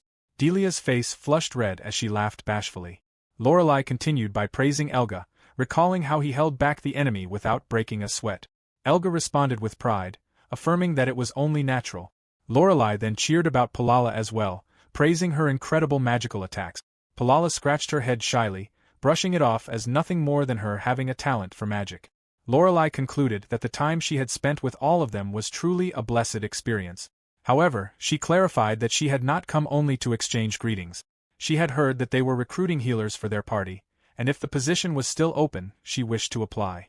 Without any hesitation, everyone immediately accepted her. Vivia claimed that they had dozens of candidates to choose from, but that Lorelei was perfect for the role. Lorelei reacted in shock and disbelief, overwhelmed by the honor of being chosen among so many applicants and expressing how happy she was to be able to accompany Lord Vivia once again. Hearing this, Vivia grinned, satisfied that this was how a hero was meant to be treated. Delia agreed, remarking that a single mistake hardly mattered. Elga turned to Palala and commented that moments like this made one reflect on how far they had come on their journey. Palala agreed, saying that she wanted to return to those days and hoped they still could. Vivia confidently declared that they absolutely could, insisting that once this quest was finished, he would reclaim his sword and everything would return to how it was before. With that, he announced that they were ready and ordered everyone to move out. Hours later, they arrived in the Edcock Forest. Vivia stated that their task was to defeat the wyverns in the area. Basta confirmed that their objective was to subjugate the wyverns that had settled near the forest's lake. Vivia complained that venturing so deep into the forest just to deal with a few wyverns was a waste of his time. Basta tried to explain that the lake in Edcock Forest served as a spawning ground for low-level monsters, which in turn made it an excellent farming location for adventurers, and that was precisely why removing the wyverns from such a valuable hunting ground was important. However, his explanation was drowned out by loud complaints from the others. They grumbled about the heat, about being drenched in sweat, and demanded that Palala use magic to do something about it. Another voice cried out in disgust at a bug, complaining about how much forests were hated. Basta stopped speaking when he realized no one was listening. Lorelei complained that even though she had been using insect repellent, small insects were still swarming around them. Growing increasingly irritated, Vivia shouted that they should hurry up and finish the quest as quickly as possible. Lorelei smiled confidently, believing that wyverns would be easy to deal with, especially with the power of the holy sword. She vividly remembered its beautiful shine and, as the thought crossed her mind, realized she wanted to ask why Vivia had not brought it along. Before she could continue that thought, Vivia abruptly ordered everyone to stop. Lorelei turned toward him in confusion, unable to sense anything unusual, while Palala also noted that there was nothing around them. Vivia explained that he was simply being cautious, as he always kept watch for danger no matter how insignificant it might seem. At that very moment, a monster suddenly appeared right behind them. It was a manticore. Lorelei reacted in shock, and Vivia was momentarily stunned, but he quickly regained his composure and dismissed it as nothing more than a C-rank monster, claiming it posed no threat to an S-rank hero like himself. He slashed at it and severed one of its limbs, but immediately afterward, a sharp appendage lunged toward him. Lorelei urgently tried to warn him about the manticore's poisonous stinger, but it was already too late. Unable to dodge in time, the stinger scraped his arm, causing Vivia to panic at the realization that he had been poisoned. Elga urged him to calm down, pointing out that it was only a superficial wound. Palala questioned why the manticore had not gone down in a single strike. Elga moved quickly to block another incoming attack. Delia smirked, assuming she would land the finishing blow herself, but the manticore slipped past her in an instant and lunged straight at Elga. Delia was shocked by its speed, while Palala snapped angrily, criticizing their poor aim. Delia screamed in disbelief, unable to accept that her attack had missed. Palala shouted in frustration as Elga cried out desperately for someone to help him. Watching the chaos unfold, Lorelei stood frozen in shock, urging everyone to work together. At that moment, the manticore suddenly dashed toward her, forcing Delia and Palala to halt their movements. Lorelei urgently warned them to move aside as her staff began to glow with radiant light and she released a spell. However, the manticore broke free with ease. Palala immediately retaliated by unleashing a fireball, which struck the monster directly. The flames roared around it, and the creature finally collapsed, defeated. Vivia clicked his tongue in irritation, dismissing the entire battle as a waste of time. He then ordered Lorelei to cure his poisoned status. When she did not respond, he turned toward her, calling her name again. After a brief silence, Lorelei finally spoke, addressing him with a calm but cutting tone. She reflected on how Vivia was supposedly an S-rank adventurer who had once defeated a behemoth, while the enemy they had just faced was merely a C-rank manticore that should have been easily dispatched. Yet, against that single monster, the entire party had struggled and been forced to work together just to bring it down. She coldly questioned why, if he was truly as great as claimed, they were all having such difficulty against something that should have been insignificant. Lorelei questioned why everyone was struggling so much, pointing out that the enemy had only been a single low-level manticore. Vivia brushed it off, claiming they were simply a bit out of sync that day. He reasoned that it was their first quest with a new team and that they had not yet found their rhythm, prompting the others to agree half-heartedly. Elga responded weakly, and Delia echoed the sentiment, while Vivia confidently concluded that everything was fine now. Lorelei quietly expressed doubt at that explanation. Not far ahead, Vivia noticed movement and sharply called out. Palala flinched. Vivia demanded to know where she thought she was going. Palala hesitantly replied that her stomach hurt. She tried to step back, but the others quickly stopped her. She protested loudly, insisting she did not want to go forward and questioning why she had to walk in front again. Vivia accused her of trying to turn tail and run, while Delia criticized her for being cowardly and sneaking away. Palala angrily shot back that she did not want to hear that from them, insisting they were just planning to use her as bait again. She claimed she knew their intentions and that she needed to get away before that happened. Vivia immediately shut her down, telling her to stop speaking badly about them before others misunderstood. Hearing this exchange, Lorelei turned to Elga and asked what Palala meant by being used as bait. Elga broke into a cold sweat and hastily dismissed it, telling her not to worry. Basta muttered that it did not sound like nothing, quietly seeking Lorelei's opinion. Lorelei, taking Elga at his word, reacted with innocent relief, saying she was glad it was nothing after all. Basta stared at her in disbelief as she accepted the explanation so easily. Noticing his reaction, Lorelei explained that if the hero's party said it was nothing, then it must truly be nothing. Basta muttered to himself, wondering how someone so naive had managed to survive as an adventurer. Meanwhile, Vivia shouted at Palala to stop complaining and lead the way. Just then, Delia froze in surprise, while Elga groaned in discomfort, complaining of intense itching. Vivia was confused, demanding to know what was happening. Basta, who had been walking behind him, suddenly reacted in alarm and began rummaging through the baggage. He realized the problem immediately. They had run out of insect repellent. Black flies had appeared once the repellent was gone, insects known for draining adventurers' MP and leaving behind severely itchy welts. Vivia ordered Basta to hurry and get more repellent. Basta apologized and admitted they were completely out. Vivia came to a stop, shocked, declaring that they could not tackle a forest dungeon without insect repellent and angrily demanding to know why Basta had not brought enough. Basta repeated the question back to him, reminding Vivia that he had been told not to. He recalled how, hours earlier, Vivia had dismissed the need for insect repellent, saying they would rush through the dungeon and would not need much of it. Even after remembering this, Vivia still insisted that it was the porter's responsibility to ensure sufficient supplies. Basta argued back that he had only just joined and could not make such decisions without permission, emphasizing that Vivia was the leader. Delia stepped in, scolding Basta for making excuses and claiming that Ariake had never once let the party run out of supplies during their adventures. Basta was stunned by that statement, finding it impossible to believe that someone could go through quests without ever running out of items. Vivia insisted that it was true. Basta countered that there were limits to how much anyone could carry, and while overpacking was common, he had never heard of a porter so exceptional that they never ran out of supplies. Hearing this, Vivia was momentarily taken aback. Lorelei quietly added that, now that she thought about it, she had never heard of such a porter either. Vivia turned sharply toward her in shock. Lorelei calmly explained that running out of items was an unavoidable risk on any expedition, which was why both the leader and the porter had to prepare carefully together. The success or failure of an adventure often depended on having the right supplies. She elaborated that the leader made the final decision on what to bring based on the quest's difficulty and the party's overall strength, and that behind every capable porter stood a competent leader. She then questioned whether Vivia had not made such decisions before. If Vivia had been so capable that they had never once run out of items in the past, then why had he failed this time? Vivia was left speechless by her question.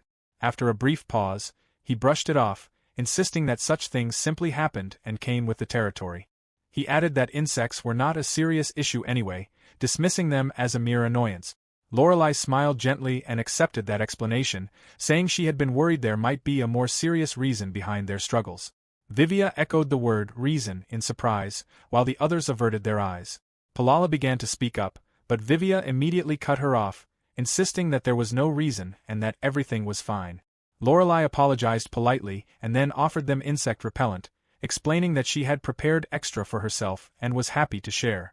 Vivia trembled and tried to refuse, claiming there was no need, but before he could say more, the others rushed toward Lorelei with visible relief.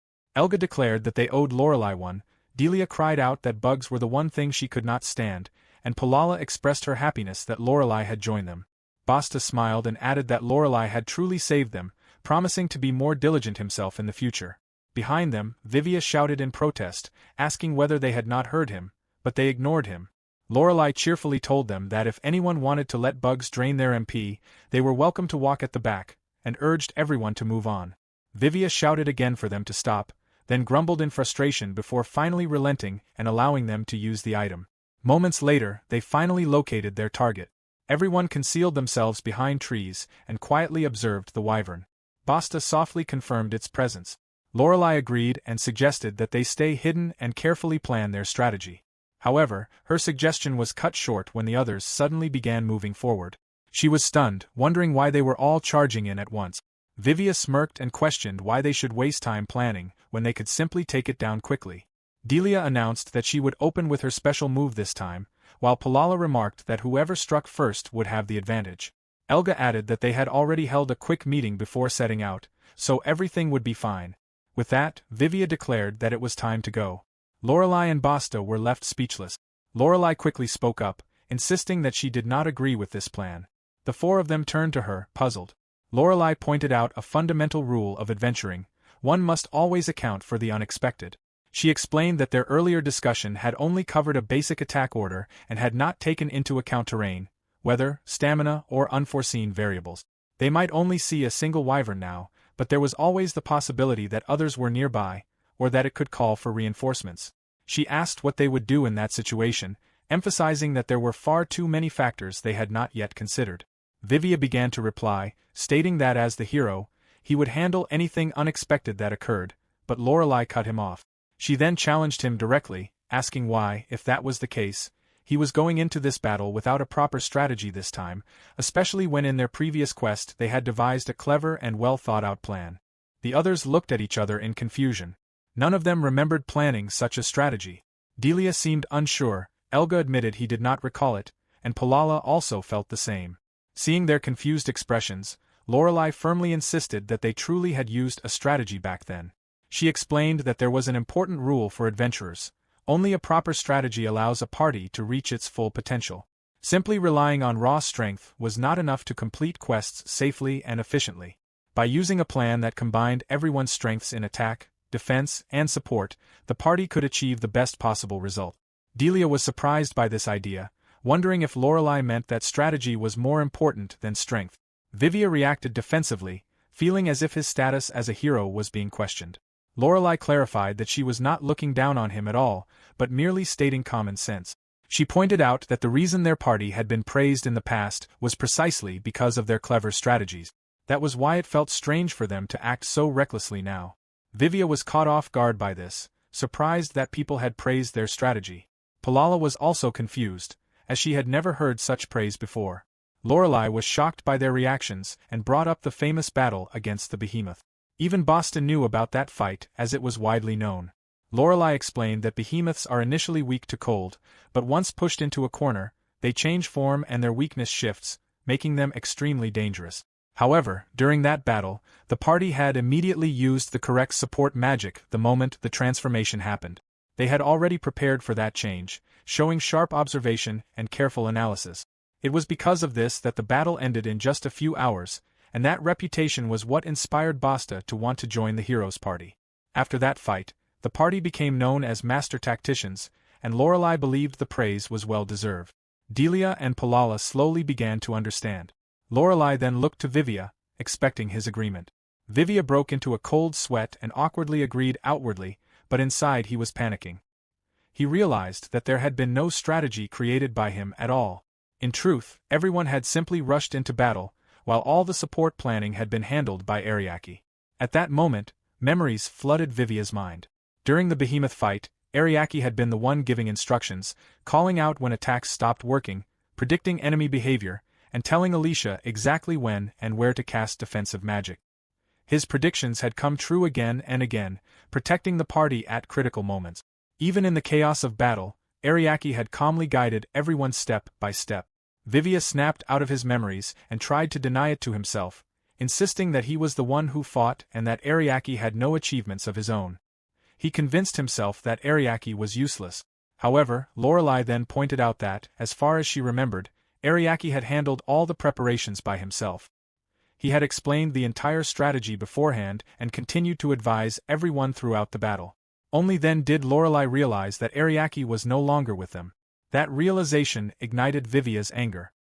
He lashed out, demanding to know whether Lorelei believed that Ariake's departure was the reason the party had fallen into such a miserable state. Chapter 18 begins with Vivia completely consumed by rage. He angrily accused Lorelei of believing that the party had become worthless because Ariake had left. Delia repeated the word pathetic in shock, while Lorelei immediately realized her mistake and hurried to apologize, explaining that the words had slipped out unintentionally. Elga looked at Vivia and noticed that his entire body was shaking. He asked if Vivia was all right. Suddenly, Vivia screamed at the top of his lungs, tears streaming down his face as he collapsed to his knees. Lorelei bluntly pointed out that even a beginner adventurer would not scream like that in front of an enemy. Delia quickly told Lorelei to stop talking, blaming her for making things worse. Elga tried to comfort Vivia, patting his back and telling him he had done well. At the same time, Palala burst out laughing. She mocked Vivia for breaking down and crying because of Lorelei, calling him a useless and clumsy hero who now needed everyone else to comfort him. She said that crying on the ground suited trash like him, and claimed this was his punishment for abandoning her in the grotto. Hearing this, Vivia cried out even louder. Elga snapped at Palala, asking why she was attacking Vivia when he was already down. Delia agreed and cursed Palala for her behavior. Palala fired back, saying that all of them were just as guilty because they had joined Vivia in abandoning her. Elga shouted for her to stop bringing that up, while Delia said she hated how Palala always caused scenes like this. Suddenly, Basta shouted that he had had enough. He declared that he could not stay with adventurers like them anymore and said he was going home. He said they could do whatever they wanted, because he did not care anymore and would be crazy to remain in such a foolish party. As he turned to leave, Elga and Delia called out to him in panic. Elga worried that if Basta left, strange rumors would spread again. Delia cursed under her breath and said she would chase after him. Lorelei was shocked by what was happening and questioned whether they were really about to split up while an enemy was still nearby. Elga yelled at her to be quiet, saying they were busy. Delia tried to add something but was interrupted. Lorelei then turned to Palala, hoping to ask for help, but Palala only laughed and said that if needed, they could just use the hero as bait. Lorelei grabbed Vivia by the shoulder and desperately asked if he would defeat the wyvern. Vivia ignored her, muttering to himself. Lorelei slapped him hard and shouted at him to pull himself together. Vivia sniffled and demanded that she apologize to him. Lorelei was stunned. After a moment, she admitted that she had given up. She said she did not want to believe it, but every one of them was selfish, and even now, this group did not deserve to be called the hero's party. Those words made Vivia scream even louder, shocking everyone. He shouted for them not to look at him that way and reminded them that he was the hero. He swore that he would remember this humiliation and that anyone who mocked him would die.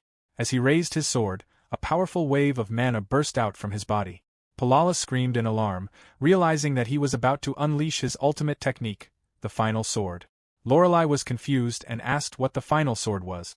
Elga explained that it was one of the hero's strongest moves, consuming more than half of his mana and cutting through everything in a wide area.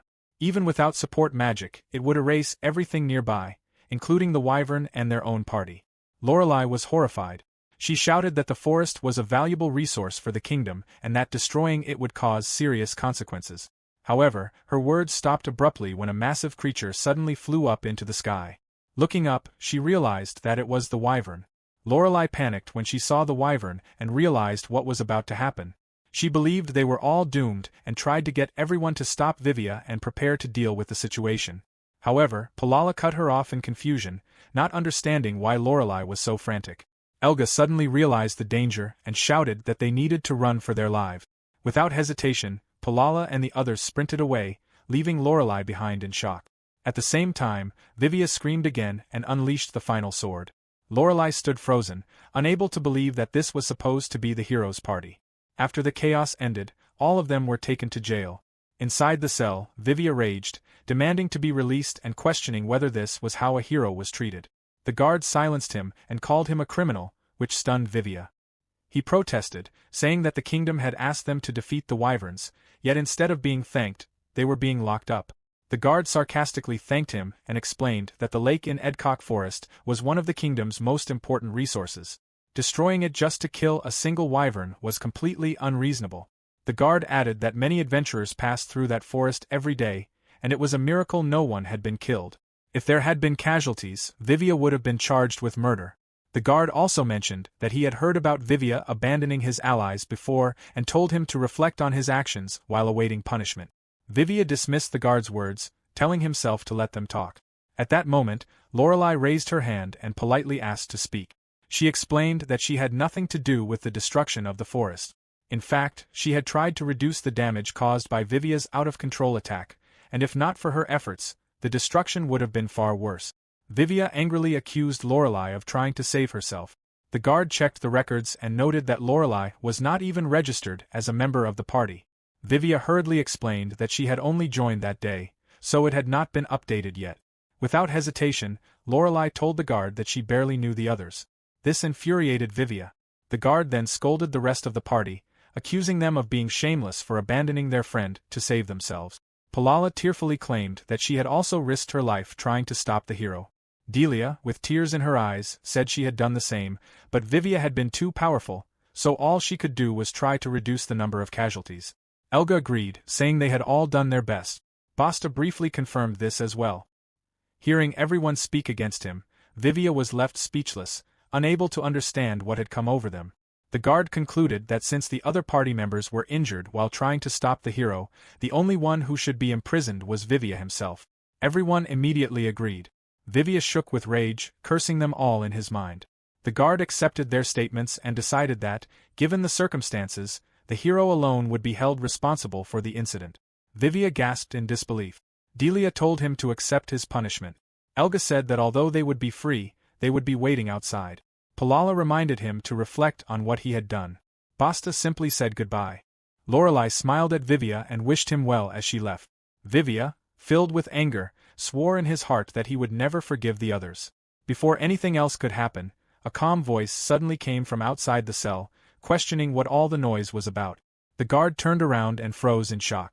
Without hesitation, he bowed deeply and apologized, saying he should have welcomed the visitor properly. The man told him not to worry. Vivia immediately realized who the visitor was and widened his eyes in disbelief.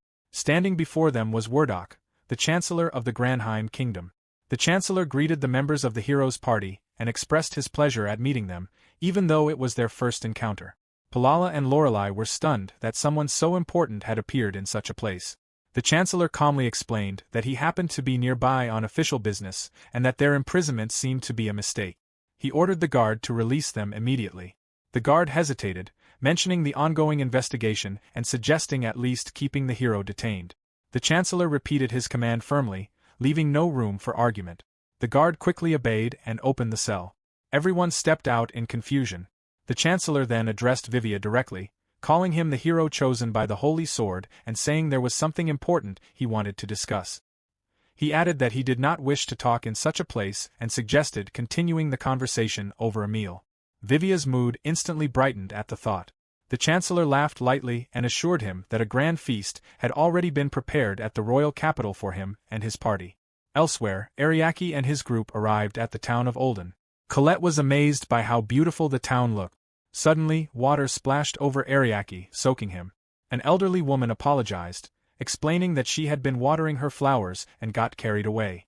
Ariake kindly told her not to worry. Colette complained while helping him dry off, and Ariake remarked that starting their visit like this felt like bad luck.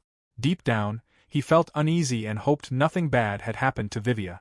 As they walked through the town, Colette noticed how clean everything was, with no trash anywhere and flower beds lining the street. Despite this, she felt strangely uneasy. Ariake agreed, thinking the town was a little too clean and wondering where all the trash went. As they walked down a narrow path, Ariake noticed someone approaching, but the person quickly slipped into a nearby shop. Soon, Colette noticed a large crowd gathering around someone.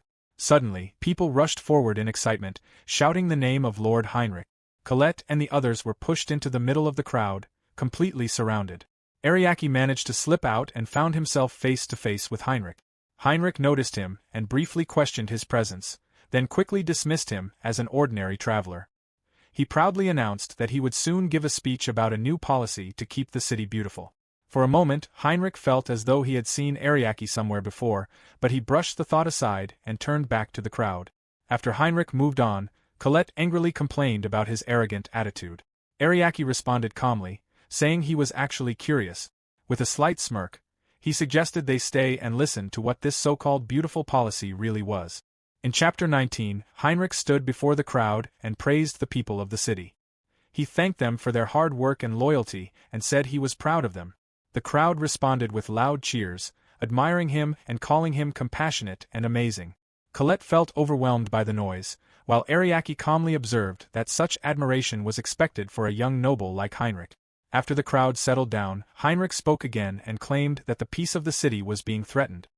He blamed poor people who avoided taxes and accused beastfolk in particular of being the cause of crime. He described them as dangerous because of their strength and nature, and promised to protect the citizens from them.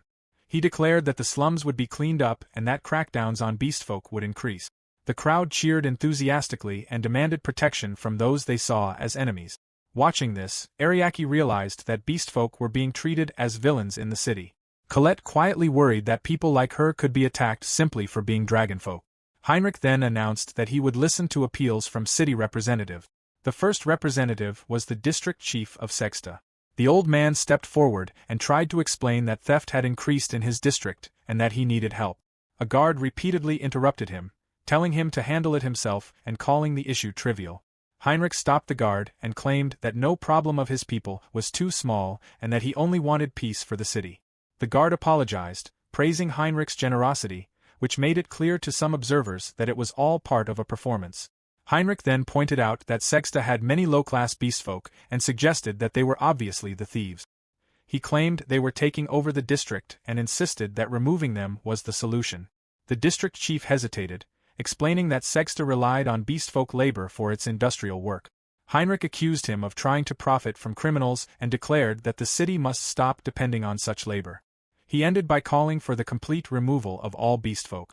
The crowd cheered loudly and demanded that beastfolk be driven out. Under pressure, the district chief finally agreed to support Heinrich's plan. Seeing this, Ariake felt uneasy, realizing that even those who doubted Heinrich were forced to go along with him in the end. He sensed that something was very wrong. Next, the guard announced the guild master of Olden City. Another elderly man stepped forward and reported that the adventurer killer had appeared again, having killed 10 adventurers in just 1 month. The crowd reacted with fear and shock as murmurs spread through the plaza. Colette was surprised to hear about such a threat, and someone nearby warned them that if they were adventurers, they should be very careful. Everyone already knew that the adventurer killer only targets adventurers. No one knows their identity, but they are extremely dangerous. Hearing this, Ariake felt uneasy, sensing that something was not right. Heinrich told the crowd that this threat worried him deeply. He explained that the adventurer killer had last appeared more than a year ago at the Temple of Purgatory. Heinrich claimed that he had tried to capture them but failed, describing the killer as very elusive. Still, he promised the people that he would hunt the adventurer killer down. He declared that even if the killer was hiding among adventurers, he would find them and execute them. Ariake felt that something about Heinrich's words did not sit well with him. As Heinrich spoke, his gaze suddenly met Ariake's. Heinrich recognized him as the adventurer he had seen earlier and openly pointed him out to the crowd. After learning who Ariake was, Heinrich revealed that he was Mihama Ariake, the former member who had been removed from the heroes' party. The crowd immediately turned their attention to him, whispering and mocking him as a useless cast-off. Heinrich pretended to calm the crowd and acted generous. He suggested giving Ariake a private tour of the city as an act of kindness. The people praised Heinrich for his compassion toward someone who had fallen so low. Colette became angry at this treatment, but Ariake decided to accept the offer, feeling it would be rude to refuse and wanting to see the city more closely. Soon after, Heinrich led Ariake and Colette through the town. He proudly showed them a monument designed by a famous artist and praised how well it matched the lively city. Ariake acknowledged the beauty of the city, while Colette agreed but noticed suspicious people following them. Heinrich dismissed her concern, saying precautions were necessary because of his fame. As they walked, Ariake carefully observed the surroundings, especially the homeless people scattered around the street. Heinrich then politely offered his hand to help Colette over a step, showing a courteous front. Ariake's attention shifted to Heinrich's sword, which seemed unusually intimidating for a noble so heavily guarded. When Ariake mentioned this, one of the guards angrily interrupted, but Heinrich brushed it off and claimed Ariake simply did not understand. Heinrich then proudly hinted that his sword was exceptional, reinforcing his image as a powerful and important figure. Ariake tried to examine Heinrich's sword, but Heinrich immediately stopped him and shouted for him not to touch it. Both Ariake and Colette froze. Heinrich quickly corrected himself, saying that a commoner was not allowed to lay hands on such a weapon. Ariake apologized calmly and changed the subject. Ariake then asked about the city, noting that he had not seen many beast folk around. He questioned whether they were truly the main cause of the rise in crime. Heinrich reacted sharply, insisting that beast folk were poor, cowardly criminals and that the city needed to rid itself of them. He then abruptly shifted his attention to Colette, praising her beauty and comparing her to a princess. Colette pointed out that she was a dragonfolk, but Ariake quickly stopped her from saying more. Colette then teased Heinrich, saying he had good taste for a human. Heinrich took this as encouragement and claimed that her talents were being wasted with Ariake. He suggested that she abandon him and stand by Heinrich's side instead, calling it the greatest honor possible. Colette laughed and then coldly warned Heinrich to keep his jokes to himself. Her sharp words shocked him. She openly declared that her master, Mihama Ariake, was far superior to Heinrich and that Heinrich was nothing more than a third-rate politician with an inflated ego. Heinrich was left shaking with anger and humiliation. Ariake tried to calm Colette, but she said she could not stay quiet after Heinrich insulted him. Before Heinrich could explode, his attention was drawn to a homeless man nearby. Disgusted, Heinrich recoiled and ordered his guard to clear the way. The guard shouted at the man, who quickly begged for forgiveness. Colette criticized Heinrich for going too far, but Heinrich proudly claimed that controlling such people was a noble's right and that the man's life was in his hands. When Heinrich ordered the guards to remove the man, the homeless person suddenly ran away at incredible speed. The guards chased after him, but Heinrich mocked the man as a fleeing pest. Unknown to him, Ariake had quietly cast a speed-enhancing spell to help the man escape. Heinrich then remembered another event planned for the day, the public execution of several beast folk. He invited Ariake and Colette to watch it together, claiming that seeing this punishment would finally make Colette understand his way of ruling. Heinrich led Ariake and Colette to the public execution site. 2 young beast folk, a boy and a girl, were tied to crosses, their bodies covered in wounds. A guard slapped the boy across the face while another barked at the girl to stay silent. Colette protested, shocked and angry that children were being treated this way, while Ariake's expression darkened. Heinrich explained that these children had opposed his policies and must be punished to prevent future insurrections. Without warning, he grabbed the boy by the ear, and when the boy cursed, Heinrich kicked him in the stomach. He then announced that the siblings would be stoned to death. Colette gasped in horror, unable to believe they were being punished for simply protesting. As the guards hurled stones at the children, a magical barrier appeared, deflecting the stones. Heinrich realized immediately that Ariake had intervened. Furious, he shouted at Ariake for defying him. Ariake calmly stated that if he was truly useless, saving these children was no trouble. Heinrich, enraged, accused him of disobedience and ordered the guards to seize Ariake. Heinrich threatened that Ariake would watch helplessly as the siblings he had tried to save were killed. Colette called out to Ariake, but he shook his head, signaling that the children no longer needed their help. Suddenly, one of the stones exploded in a guard's hand, and the guard fell instantly, horrified. Alicia Lundebrook, the great Saintess, stepped forward. Heinrich's face turned pale at the sight of her, shocked and unsure why she had arrived. The barrier magic and its immense power made it clear that she had come to stop the execution and confront Heinrich directly. Alicia demanded an explanation in a strong voice. When Heinrich noticed her, his face turned pale. He immediately realized who she was, Alicia Lundebrook, the great Saintess. The guards nearby were shocked, and whispers spread through the area as people recognized her. Alicia looked at Ariake, who was being held down by two guards. He looked back at her calmly. She ordered the guards to stop restraining him and to let him go at once. The guards were confused but obeyed her command. Alicia then walked past them and moved toward Heinrich. Heinrich tried to act polite and suggested that the execution grounds were not a suitable place for someone like her. Before he could say more, Alicia pointed her staff at him and accused him of treating the beastfolk unfairly. She stated that discriminating against people because of their race went against their religion. Hearing that the church was involved made Heinrich nervous. Alicia reminded him that their faith clearly forbade racial discrimination, yet he had broken that rule. Heinrich looked around and tried to delay the situation, saying this was not the right place to judge him. People in the crowd began to whisper, noticing how strangely Heinrich was acting. He responded loudly, claiming that he was only punishing criminals and that the church had no right to interfere in how he ruled the beastfolk. Alicia took his reaction seriously and explained that she had already investigated the situation. She described how Heinrich had raised taxes on the beastfolk, taken their property, and punished anyone who resisted in cruel ways, including public executions. She explained that such harsh treatment for small crimes was clear discrimination and said the situation had become very serious.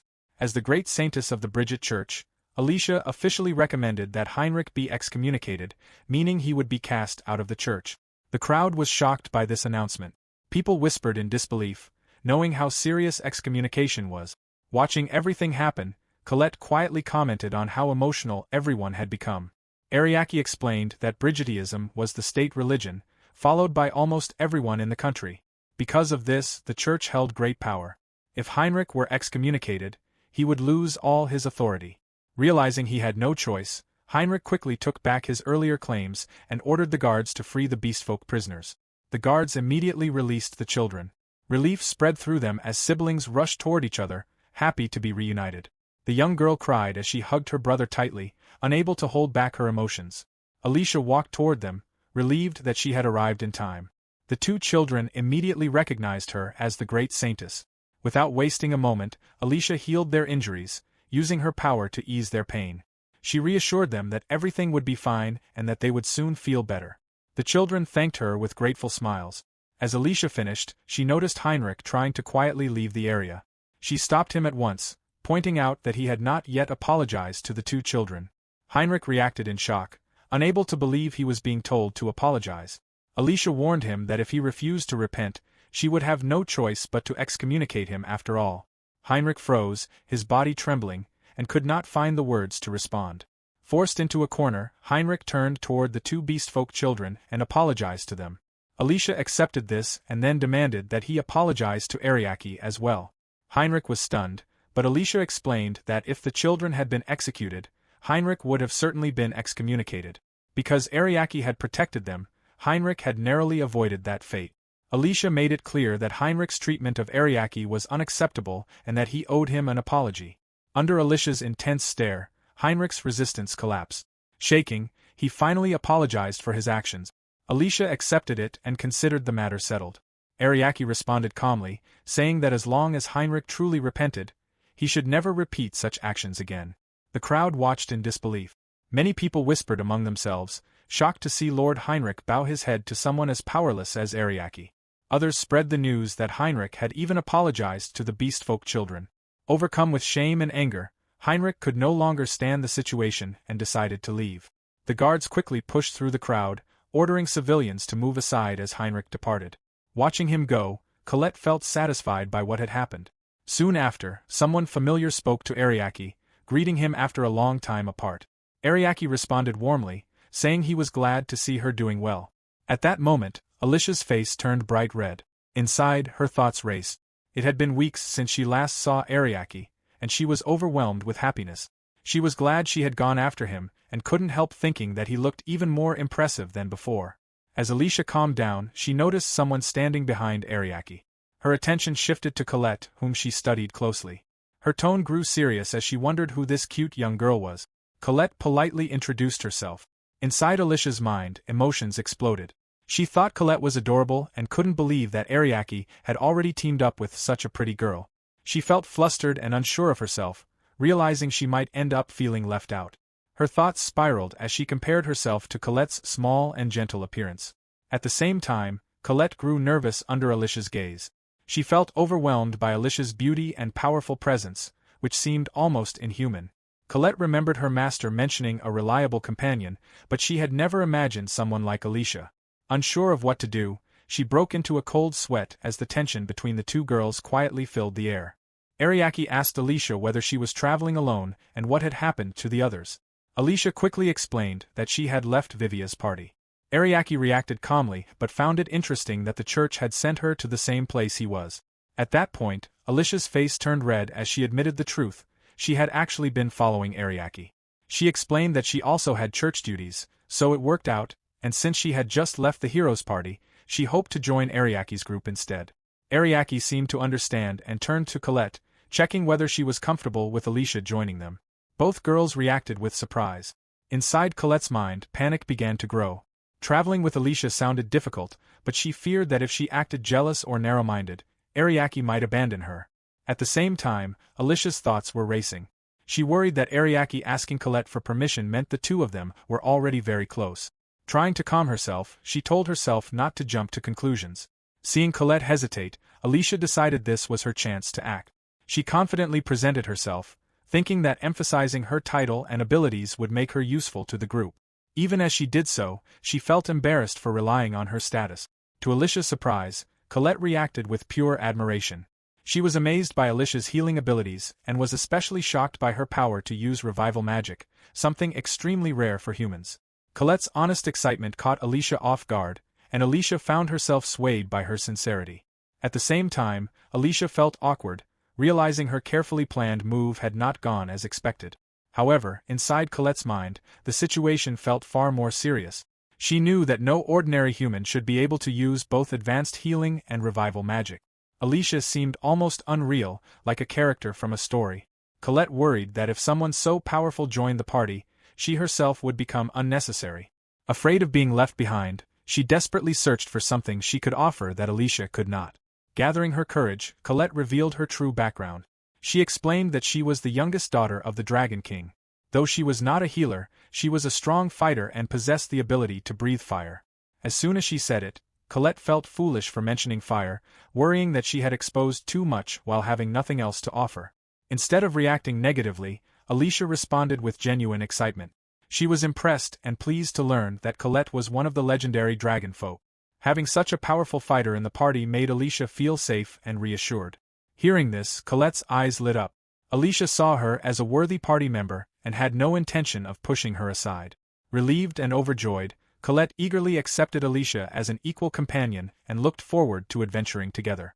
Alicia, surprised by how quickly things changed, realized that this meant she was truly welcome to join the party as well.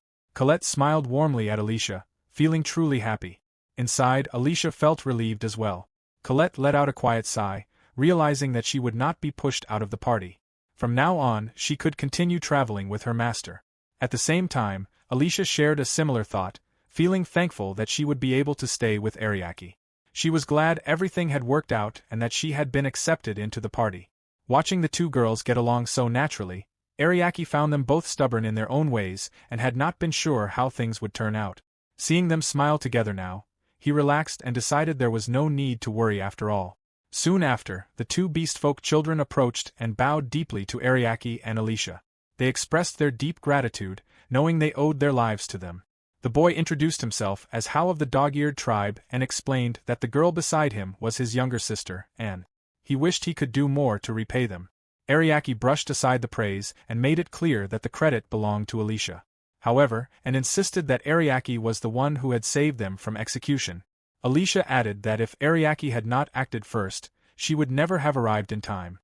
Hearing this, How explained that while they owed their lives to the great Saintess, it was Ariake who had reached out to them when all hope was lost and had stood up to danger on their behalf. How swore he would never forget that kindness. Ariake accepted their gratitude modestly and shared the credit with Alicia, which made her sigh in mild frustration at his usual behavior. Ariake then asked what the siblings planned to do next. How explained that they intended to remain in the town and continue working as adventurers. Although Lord Heinrich still frightened him, there were kind people willing to help them, even if it had to be done secretly. He refused to abandon the town he loved just because of one cruel ruler.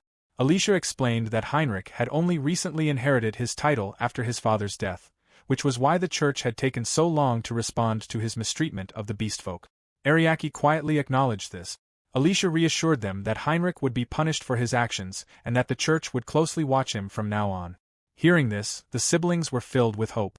How grew excited, realizing that Heinrich would no longer be able to abuse his power freely, and smiled brightly, happy that they could return to adventuring without fear. How admitted that the threat of the so-called adventure killer still remained, but now they could finally live more peacefully. Colette commented that it felt like a happy ending. However, while the situation seemed calmer, Ariake remained thoughtful. He felt relieved knowing the church would monitor the town, yet he could not forget the dangerous look in Heinrich's eyes as he left. Sensing that there was still more to discuss, Ariake decided that he needed to speak with How and Anne again.